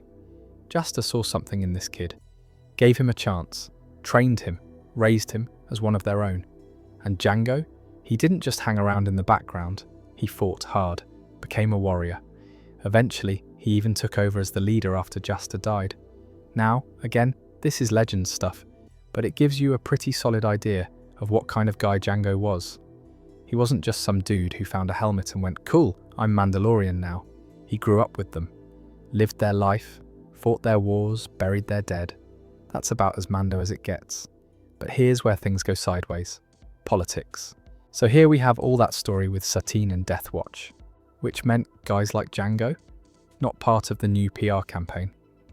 So yeah, when Almex, who's one of those political guys from Satine's camp, says Jango wasn't a Mandalorian, what he really means is Jango doesn't fit into our new polite tea-sipping Mandalorian society. It's like, imagine someone grew up in your town, lived there their whole life, worked the same job your grandpa had, but the new mayor wants to rebrand the town as a tech startup utopia. So now anyone who doesn't fit that vibe doesn't count. That's kind of what happened to Jango. But anyway, the important part here is that he considered himself a Mandalorian. He wore the armor, he lived by the code, maybe not the children of the watch, never take off the helmet, or you're dead to us version, but the older code of honor and survival. And honestly, he was way more Mandalorian than half the people who later claimed the title. Now, why does any of this matter? Because this guy, this so-called not a real Mando, is the reason the galaxy ended up with a clone army. Someone looked at Jango Fett and said, "Yeah, we want an entire army to fight like him." That's not something you say about just any bounty hunter. Okay, so imagine this. You're Jango Fett, you've been through hell, your squad's gone. Mandalore doesn't really want to claim you. You're working as a bounty hunter now, and not just any bounty hunter, like top tier, please don't kill me level bounty hunter. People know who you are. You're the guy who takes jobs no one else touches. You've got that silver armor that makes you look like a walking weapon. You've made a name for yourself. Then one day, out of nowhere, a guy in a dark cloak approaches you. Seems normal, right? Wrong. That guy is Count Dooku, though at the time he's using some fake name, Tyrannus. Real subtle. He basically walks up and goes, "Hey, we're building an army, secretly, for the Republic. Want to be the base model?" Now most people would probably laugh and walk away, but Jango doesn't even flinch. He listens, thinks it over and says, "Okay, but here's what I want." And this is the part that blows people's minds. He didn't ask for a palace, or a massive pile of credits. Okay, yes, he did ask for a lot of money. He wasn't stupid. But the thing he really wanted, a single, unaltered clone. Not modified, not programmed to follow orders, no growth acceleration, just a regular kid, exactly like him. And that's how Boba Fett was born. Yup, Boba wasn't his son in the traditional sense. He was Jango's clone, but raised like a kid, grew up with him, trained with him, learned how to fight, shoot, survive, just like Jango did. Jango didn't want a family, he built one. And again, the Jedi had no idea any of this was going on. The Republic didn't even know they were getting an army until way later. The Kaminoans were quietly cooking up this massive clone force on a rainy planet in the middle of nowhere, and all of them were Jango, just with different serial numbers and helmets. Now here's what's wild. Jango didn't really care about the Republic. He just took the job. He was a mercenary, plain and simple. They needed someone who could fight, someone with perfect genetics, someone proven. He fit the bill. End of story. But the thing is, the clones didn't just copy his DNA. They copied his habits, his fighting style, his tactics, how he moved, how he reacted in a firefight. Jango personally trained the first batch. Like, imagine being the most dangerous bounty hunter in the galaxy, and you get hired to teach a few thousand versions of yourself how to kill things even better. It's actually kind of terrifying. And here's where it gets uncomfortable, because while all of this was going down, Jango was living in comfort on Kamino, chilling with Boba, teaching him how to use a blaster, while all the other clones were getting programmed to follow orders without question. No real childhood, no parents, just marching, drills, and yes sir, Jango's deal with the Kaminoans made him rich. But that clone army he helped create, it was never really his. He wasn't doing it for Mandalore. He wasn't doing it for the clones. He was doing it for himself and for Boba, period. Now, did he care about the clones? That's a hard one. There's not a lot of scenes where you see him being affectionate or showing any kind of bond with them. They were just products of the deal. If anything, the clones admired him. They looked up to Jango like he was some kind of legend, because he kind of was. But to him, they were part of the contract, trained them, got paid, and kept his unaltered kid by his side. Simple as that. And the Jedi? They didn't really look into it. That's maybe the most Jedi thing ever. A mysterious army just showed up for us, Guess we better start using them. So there's Jango, walking around Kamino, watching little copies of himself grow up in pods. No questions, no guilt, just business. But it doesn't stay calm for long. You know what's coming. Because once Obi-Wan shows up poking around, the whole thing starts unraveling fast. And Jango? Yeah, he's not a fan of people snooping around his employer's cloning facility, especially not a Jedi. He starts asking questions. Way too many questions. And the Kaminoans, bless their weird tall-necked hearts, they just start spilling the beans, like it's no big deal. Yes, this clone army is for the Republic. Oh, the donor? That guy right there. Points at Jango. Real subtle. So now Jango knows he's been made. The Jedi are onto him. He probably figured this was going to happen eventually. You don't build a secret army for a shady Sith Lord and expect it to stay quiet forever. But still, it's not ideal. And let's just say, Jango and Obi-Wan don't exactly hit it off. They talk and you can tell there's this tension, like two guys who both know they could take each other in a fight and are just waiting for the signal to throw hands. Obi-Wan does that polite Jedi thing like, well, I'll be going now, but not really. I'm going to sneak around your ship later. So, of course, Jango's like, Boba, pack your stuff, we're leaving. Which leads to that absolute banger of a fight in the Kamino Rain. And honestly, that fight is one of the best in Star Wars. No lightsabers swinging around like glow sticks at a rave. Just a dude in armor using every gadget in his belt to fight off a Jedi who will not stop flipping. Jango holds his own. Flamethrowers, rockets, grapples. The guy is like a walking Swiss Army knife of violence. And yeah, Obi-Wan gets tossed around a bit. But you also get the feeling Jango's not really trying to win. Jango and Boba are off to Geonosis, which unfortunately is where everything goes sideways. See, Dooku, or Tyrannus, if we're still pretending this was a secret, calls Jango in to help with the upcoming fight. Separatists, Jedi, battle droids. It's all kicking off. And Jango, being the professional he is, shows up. He's not the kind of guy to ghost a job just because it got a little messy. But this is the part where you start to see his luck run out. The arena fight happens. Jedi everywhere. Chaos. Droids shooting everything that moves. And in the middle of it all, Jango Fett charges into battle like he's still in his prime. And then, Mace Windu. Look, say what you want about Windu, but the guy does not mess around. He sees Jango and just goes straight at him like it's personal. And honestly, it kind of was. Jango's the reason there's a clone army now. The Jedi still don't know the full story, but they know he's not just some bounty hunter. So Jango tries to take him on, and it actually might have gone differently. Except for one thing, his jetpack gets busted earlier in the fight. That's right, one piece of gear malfunctions, and suddenly he's grounded. And fighting a Jedi with no jetpack? That's not great. Mace goes in, and you know what happens next. That brutal, clean slice. Helmet rolls. Crowd goes silent. Boba sees the whole thing. It's rough, and just like that, Jango Fett, the guy who outlived Mandalorian civil wars, took down Jedi before, trained an entire army, and raised a kid, was gone. Just a headless body on the arena floor. So, was he a real Mandalorian? At this point, does it even matter?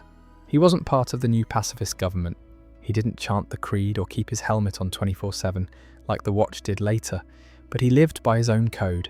He fought like a Mandalorian. He raised Boba with those same survival instincts. He wore the armor not as a costume, but as a reminder of who raised him and what he survived. To the Mandalorian government, he wasn't official. To the clones, he was the original, the legend. To Boba, he was just dad. And to the galaxy, he was the spark. He started something way bigger than himself. The entire Clone Wars, that massive galactic conflict, started with an army based on one man, and that man never swore loyalty to anyone but himself and his kid. In the end, Jango Fett didn't need anyone's approval to be real. He lived hard, fought smart, and left a legacy that shaped the entire galaxy, for better or worse. And as for Boba, well, that's a whole other story, and we are going to dive in it now. Imagine being 10, maybe 11, and your entire world just gets erased in like 2 seconds. Yeah, not a great start to life. Most people in the galaxy would probably spiral after that, end up on some backwater planet, drinking too much spotchka and telling sob stories in a cantina. But Boba, he goes the other way, quiet and focused, like he took all that grief and just packed it down into some cold little box and decided, all right, I'm going to survive, and I'm going to make people pay me to do it. He starts young too. We see it in the Clone Wars. Boba pops up running around with bounty hunters twice his size, trying to blend in like he's not the literal size of a backpack. He even tries to kill Mace Windu, which, I mean, fair. You watch someone take your dad's head off, you're probably not letting that one go.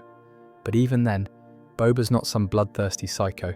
He's angry, yeah, hurt, but he's got this calmness about him. He listens, learns, fails a lot but keeps showing up.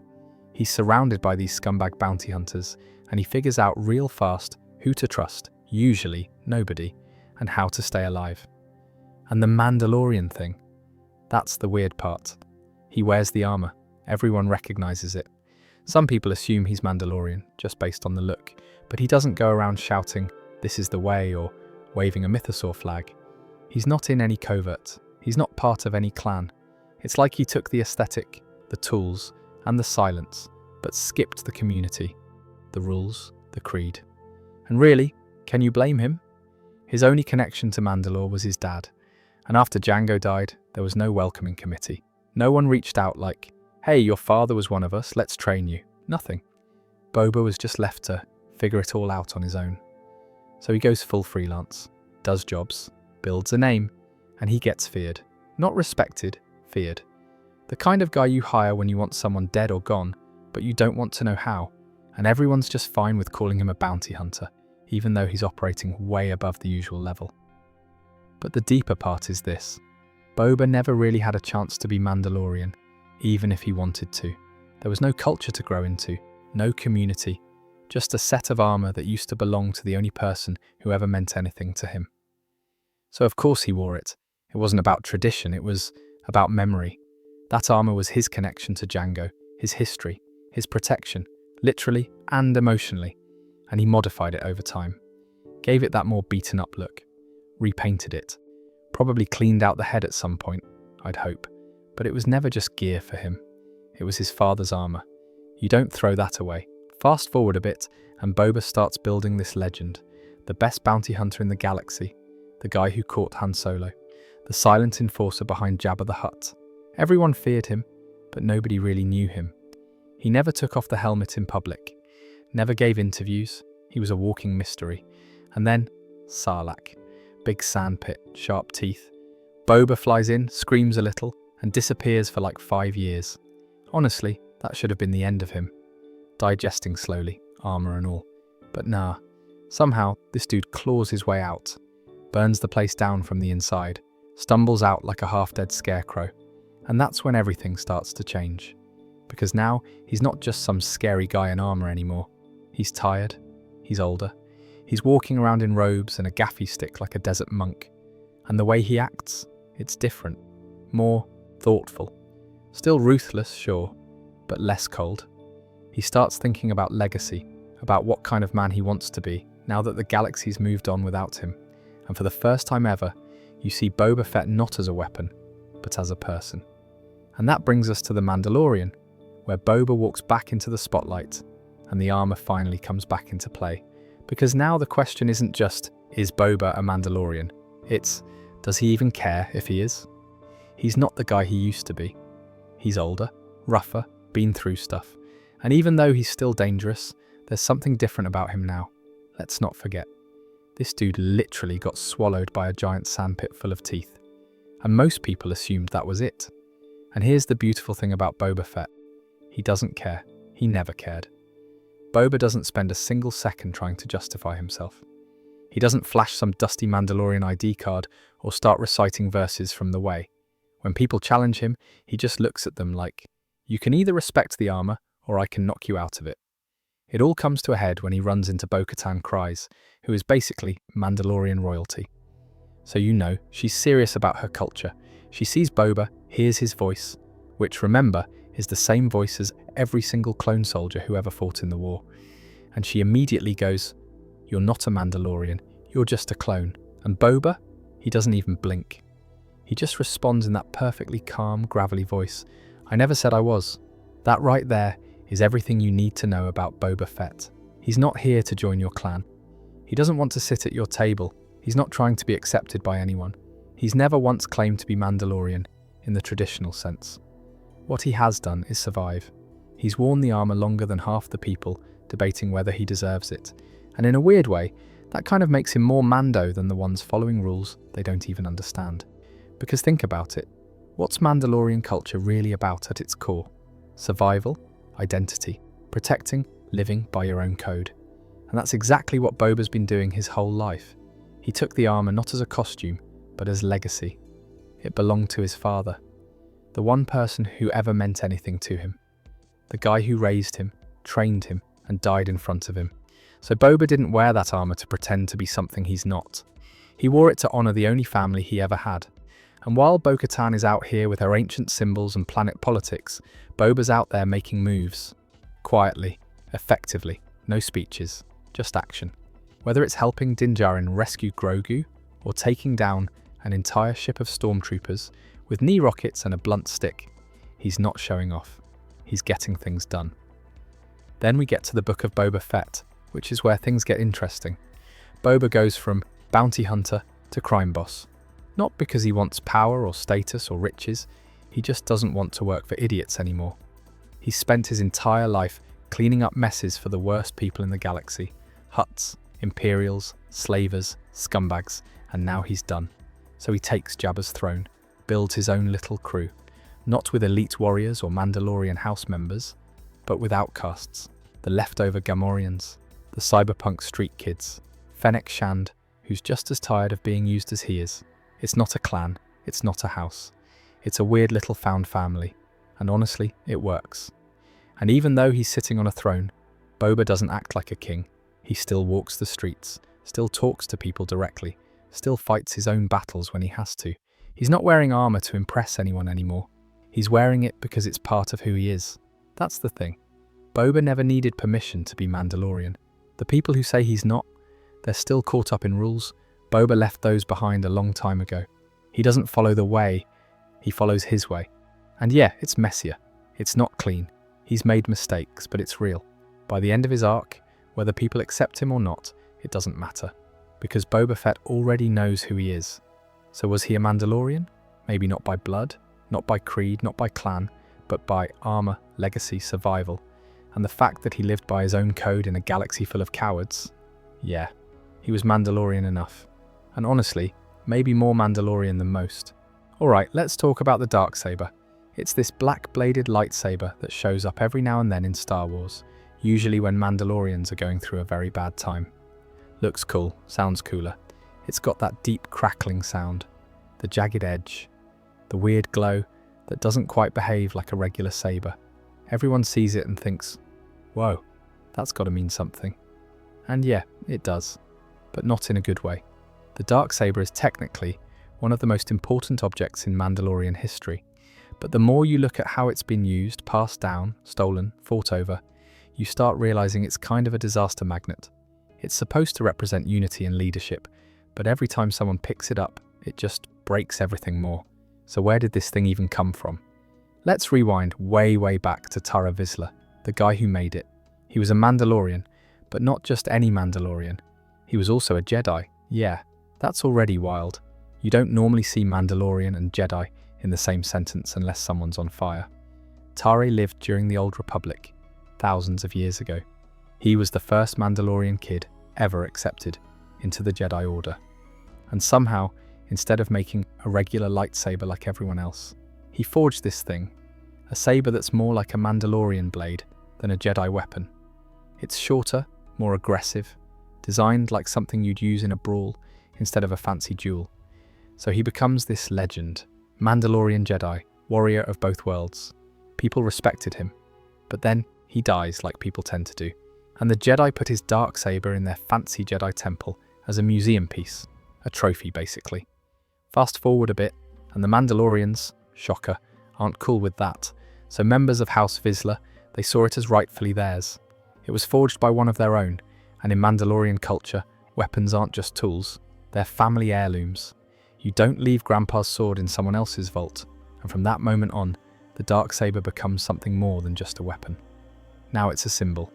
Whoever wields it isn't just some guy with a cool sword. They're making a statement. I have the blade, I'm the rightful leader of Mandalore. That's where the trouble starts, because now the Darksaber isn't about skill or leadership or wisdom, it's just a power card. And that's dangerous in a society like Mandalore's, where clan rivalries run deep and no one can ever seem to agree on anything. So instead of uniting Mandalorians, it becomes this trophy to fight over, a ticket to power. And surprise, every time someone takes it, things get worse. For a while, it stays with House Vizla, passed down, used as a family symbol, until that guy we talked about earlier, pre-Vizla, digs it back up and tries to make a comeback with it. He uses it to rally a bunch of extremists and starts a civil war. Not because the saber has magical powers, just because people see it and go, well, if he has that, he must be in charge. Which is really the whole problem, isn't it? People treat the Darksaber like it's a Mandalorian version of, like whoever pulls it out of the stone automatically becomes king. But there's no Force prophecy here, no spirit of Mandalore that appears and says, you have been chosen. It's just a blade. One guy made it, another guy stole it, and now everyone's killing each other over it. And once the blood gets spilled over it, it never stops. Even after Vizla loses it, the blade keeps jumping hands. It gets picked up, dropped, stolen, handed off like a cursed object in a horror movie.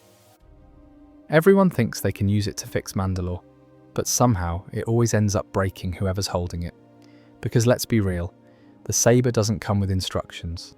No manual or a list of clan leaders who will support you. It's just a symbol. And symbols can be dangerous when everyone's desperate for meaning. By the time the Clone Wars end and the Empire shows up, the Darksaber has basically become background noise. Nobody cares who holds it anymore, because Mandalore's gone. Cities are in ruins, people are scattered, the blade's still out there, but what does it even mean when there's no one left to follow it? And yet, people keep chasing it. They always do. Because that's what the Darksaber is, a trap disguised as a symbol. A weapon that promises power, but delivers chaos. It's not cursed in a magical sense. It's cursed because everyone believes in it too much. They think it'll fix everything. Unite everyone, solve the Mandalorian problem. But every time someone tries, more clans fall, more leaders die, and the culture slips further into ruin, and somehow, we're still not done. Because the next people who find the Darksaber, they're not even sure what to do with it. So here's the funny part. After all the centuries of civil wars, family feuds, secret cults, and power grabs, the Darksaber ends up in the hands of a guy who literally doesn't want it. Djarin. Yeah, that Din, the quiet bounty hunter from The Mandalorian. The dude who just wanted to bring in some carbonite bounties, keep his helmet on, and maybe raise a little green goblin in peace. Din doesn't care about Mandalorian politics. He doesn't care about thrones, clans, or prophecies. Honestly, when he picks up the Darksaber, he looks more annoyed than proud. Like he just accidentally picked up someone else's car keys. It happens during a duel with Moff Gideon, which again, wasn't even about the saber. Din just wanted to rescue Grogu. He didn't know that beating Gideon in single combat meant he just claimed the right to rule Mandalore. Nobody sent him an email. There's no notification. Suddenly he's holding this thing, and Bo-Katan standing there like, give it to me. And Din, total bro move, he just holds it out like, sure, take it. But nope, it doesn't work that way. According to tradition, you have to win the Darksaber in combat. No takebacks, no transfers. It's not a pass the stick situation. It's a fight or you don't get it type deal. So now Bo-Katan's stuck. She wants the saber, needs it really, but she won't take it because of the whole honor thing. And Din's standing there like he just broke someone's ancient family vase. That moment sums up the entire problem with the Darksaber. It's supposed to be this holy symbol, this noble artifact, but all it does is create tension. Even when people don't want it, they're forced to deal with the weight of it. And people who do want it can't take it unless they jump through absurd ceremonial hoops. Bo-Katan's situation is especially painful. She's been trying to unite the Mandalorians for years. She's fought, bled and lost everything, trying to reclaim Mandalore. And here comes Din, helmet still on, kid in tow, casually holding the one thing that could rally everyone under her banner. And she can't take it, because the last time she accepted it, as a gift, without combat, back in the animated series, it backfired hard. Mandalore fell. People whispered. They said she wasn't the rightful ruler. So this time, she's not making the same mistake. She'd rather lose everything than fake it again. So now you've got this bizarre situation. Din has a weapon he doesn't want, Bo-Katan won't take it, and nobody knows what to do next. It just sits there. Every time it gets drawn, the room gets 10 degrees colder. It's not a tool, it's a problem. And Din tries to make it work. He trains with it, kind of. But he struggles, like really struggles. The Darksaber is awkward in his hands. It's heavy, clunky, like it doesn't want to be held by someone who isn't all in on the role. It's not about technique, it's about intention. You have to want to lead, to wield power, to carry the weight of a people. Din just wants to go home and feed Grogu some snacks. Eventually, it gets even more awkward. Din shows up to the armorer, and guess what? She tells him he's no longer a Mandalorian because he took his helmet off. But he's still holding the literal symbol of Mandalorian leadership in his hand. It's like being excommunicated from the church while wearing the Pope's hat. And finally, Bo-Katan gets it back. But not through some glorious duel. Din gets beat up, loses the saber in battle, and Bo-Katan picks it up by technicality. And everyone watching that moment is just kind of like, wait, that's allowed? So now she has it again. But guess what? No one really rallies. There's no big shift. The Darksaber doesn't suddenly solve Mandalore's problems, because at this point, everyone's too burned out, too scattered, too exhausted by the whole idea of thrones and saviors and sacred blades. The galaxy's moved on, and that's the real tragedy of the Darksaber. For centuries, Mandalorians believed it could unite them, that it meant something, that it could bring back the old ways. But the truth is, it's just a sword, a fancy, cool-looking sword with a dark past. It doesn't bring unity, it brings pressure. It forces people into roles they're not ready for. It makes leaders out of warriors, and politicians out of bounty hunters. And no matter who holds it, Maul, Bo-Katan, Din, whoever, it never ends well. And after all that, what happens? Bo-Katan finally uses the saber to retake Mandalore. They win, they light the forge, there's this little moment of hope, and then the Darksaber, it gets crushed, literally. Gideon just grabs it and smashes it with his robotic exosuit like it's made of tinfoil. The symbol of unity, the ancient weapon, the thing people fought and died over for centuries. Destroyed in 3 seconds. Since we already mentioned Jedi a little when talking about Tara Vizla, let's zoom out and look at the bigger picture of Mandalorians and Jedi. You'd think, if you grew up watching Star Wars, that Jedi and Mandalorians would be natural enemies. And honestly, for most of history, they've been exactly that. Like oil and water, or those two kids in class who always end up in a fight at recess. The Mandalorians are this tough warrior culture, big on armor, combat, and loyalty to your clan. The Jedi are peacekeepers, all about diplomacy, meditation, and waving glowing swords around. They don't mix well. For centuries, Mandalorians and Jedi butted heads. The Jedi fought in the Mandalorian Wars long before the Clone Wars, and it wasn't pretty. Mandalorians just loved to fight, and Jedi tried to stop them from turning entire systems into war zones. The Mandalorian Wars are kind of a big deal, even if they don't get as much screen time. These wars kicked off thousands of years before the movies, back when the Old Republic was at its peak. The Mandalorians, led by Mandalore the Ultimate, yeah, he sounds badass, were basically this unstoppable army sweeping through the galaxy, tearing apart worlds. And the Jedi, they had to step in. But it wasn't just a normal fight. The Jedi were split on how to handle the Mandalorians. Some thought, let's fight fire with fire. Others said, we should try diplomacy. But in the end, it was war, and brutal war. Now here's the twist. A Jedi named Revan played a huge role in these conflicts. Revan was a total wildcard, a Jedi Knight turned Warlord turned Sith Lord, and back again. Revan helped the Republic fight the Mandalorians, but also kind of admired their warrior spirit. It's complicated. This shows you the first hint of the weird respect between Jedi and Mandalorians. Sure, they fought, but they also understood each other in a way most people didn't. Both lived by a code. Both were warriors. Both were trying to protect what they believed in. Fast forward a bit, and you get moments when Jedi and Mandalorians teamed up. Like during the Clone Wars, Jedi generals like Anakin and Ahsoka fought alongside Mandalorians like Bo-Katan and Vizla. Yeah, those guys again. They had a common enemy, the Separatists and later the Empire. But here's the catch. Even when they worked together, they were never really friends. There was always this undercurrent of mistrust. The Jedi thought Mandalorians were too wild, too violent, and not committed to peace. The Mandalorians saw the Jedi as soft, arrogant, and out of touch with real battle.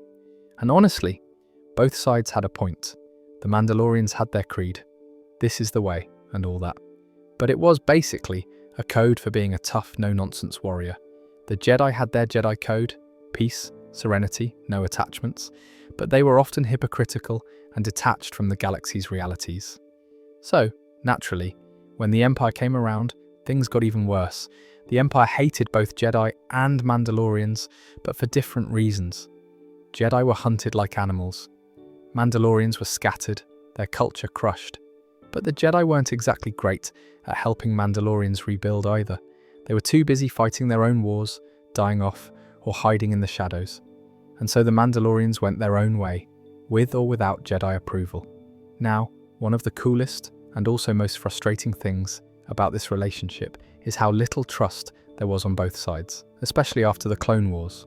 On the flip side, the Jedi were wary of Mandalorians, like Vizla and his Death Watch. They didn't want their warrior culture mixing with their peaceful ways. Even Anakin Skywalker's personal story highlights this tension. Anakin loved Mandalore in theory, but as a Jedi, he couldn't really get behind their ways. And when he fell to the dark side and became Vader, he was basically the worst nightmare for both Jedi and Mandalorians. All this shows the complicated dance between two groups who shared a love for combat, but had completely different goals. So to sum it up, Mandalorians and Jedi fought a lot. Sometimes they teamed up when it suited them, but mostly they didn't trust each other. Their different codes and philosophies made peace tricky, and when the Empire crushed them both, they were left to pick up the pieces, separately. Alright, so here's the deal. Mandalorians have been through pretty much every kind of disaster you can imagine. Civil wars that tore their culture apart, purges that wiped out most of their population, their homeworld basically glassed by the Empire, and then scattered all over the galaxy. If you step back and look at their history, it almost feels like a never-ending game of cosmic whack-a-mole. Just when you think they're down for good, and then a Mandalorian pops up somewhere, helmet on, jetpack blazing, reminding everyone they're still around. But for all that armor and badass reputation, the truth is Mandalorians today are nowhere near the powerhouse they once were. Back in the day, and I mean way back, Mandalorians were one of the most feared warrior cultures in the galaxy. Their armies could lay waste to planets, and their warriors were legendary for their combat skills, loyalty, and resilience. Mandalore was a symbol of strength and honor, and every Mandalorian lived by a strict code, which sure could sometimes cause problems with all the infighting. But that's family, right? Fast forward to now, and it's a different story. Their homeworld, Mandalore, is basically a smoking ruin. The Empire's Great Purge crushed the planet's infrastructure, burned cities to the ground, and scattered the survivors across the galaxy like ashes in the wind. No central government, no unified clans, no capital city, just fragments of a once great civilization. And with those fragments come problems. First up, unity. This has been the Mandalorians' biggest struggle throughout their entire history. They're fiercely proud and independent, which is awesome for a warrior culture, but terrible when you're trying to rebuild a shattered society. Different clans have different ideas about what being Mandalorian even means. Some are all about the old warrior ways, others have embraced newer creeds, like the Children of the Watch, who are super strict about helmet rules and traditions. Basically, it's like herding cats, but cats with jetpacks. Then there's the Beskar problem. Beskar is the legendary metal that makes Mandalorian armor nearly invincible. It's not just armor, it's identity, tradition, and status, all rolled into one shiny, nearly indestructible package. But after the Purge, most of the Beskar was confiscated by the Empire, or lost. Today, finding enough Beskar to outfit even a small squad is like trying to find a needle in a star system-sized haystack. And when you do find Beskar, expect to pay a lot of credits, or worse, you might get robbed for it. It's basically the galaxy's hottest commodity right now. So if you want to rebuild an army, or even just get your armor shining, you've got a major supply chain problem.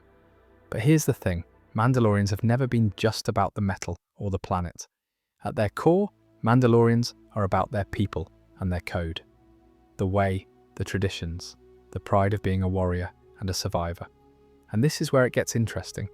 Take Djarin. He's just one person, a foundling raised in secret, barely connected to the bigger clans or politics. And yet he represents so much of what keeps Mandalorian culture alive today. Helmet on, creed followed, no questions asked. His story is proof that even scattered and broken, the Mandalorian spirit can survive. It's not about armies or governments, it's about people choosing to live the way, even when it's hard, lonely, or downright dangerous. And the galaxy? The galaxy is chaotic.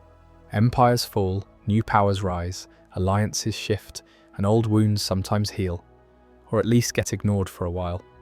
That means there's always a chance for Mandalorians to slip back into the spotlight, even if it's just a few warriors here and there carving out a name for themselves. Their influence can ripple outward. Plus, Mandalorians are crazy adaptable. When the big armies fell, a lot of them became mercenaries or bounty hunters. When clans couldn't unite, individuals started working for whoever paid the best. Hutts, crime syndicates, or even the New Republic. They don't just stick to old-school warrior traditions, they evolve to survive. If that means flying a ship for credits or working in the shadows, they do it. That adaptability could be the key to their comeback. So the future of Mandalorians might not look like a big army storming back to Mandalore with flags flying. It might look like pockets of warriors scattered across the galaxy, keeping the culture alive in their own way, building slowly, quietly, but with purpose. They don't need a planet to be powerful. They don't need piles of Beskar to be respected. And that might be enough. Because Mandalorians have always been survivors first, fighters second. Now what about the outside galaxy? The New Republic, the Empire's remnants, and newer powers like the First Order have no interest in seeing Mandalorians rise as a united force. They remember how dangerous Mandalorians were, and they prefer them weak and divided. So Mandalorians have to do this comeback quietly, carefully, and without attracting too much attention. They need allies, resources, and time. And speaking of time, there's also the question of the next generation. Will young Mandalorians embrace the way, or will they see it as an old relic, something to shed to fit into the galaxy's bigger picture? Din Djarin's story suggests there's hope. His bond with Grogu, his struggle with the Creed, and his growth show that the way can evolve and survive. It's not about strict rules, but about identity and community. So, wrapping it all up, Mandalorians are broken, but not defeated. Leaders like Bo-Katan want to unite the clans, but face massive challenges. Purists, like the Children of the Watch, preserve the culture in secret. Lone warriors keep the spirit alive, but aren't focused on politics. Outside forces want Mandalorians weak and scattered. The future depends on who embraces the way and adapts it. Will Mandalorians rise again? The answer's probably yes, but it won't be a clean, simple comeback. It'll be messy, complicated, and deeply human, just like the Mandalorians themselves. And honestly, that's what makes their story so damn interesting.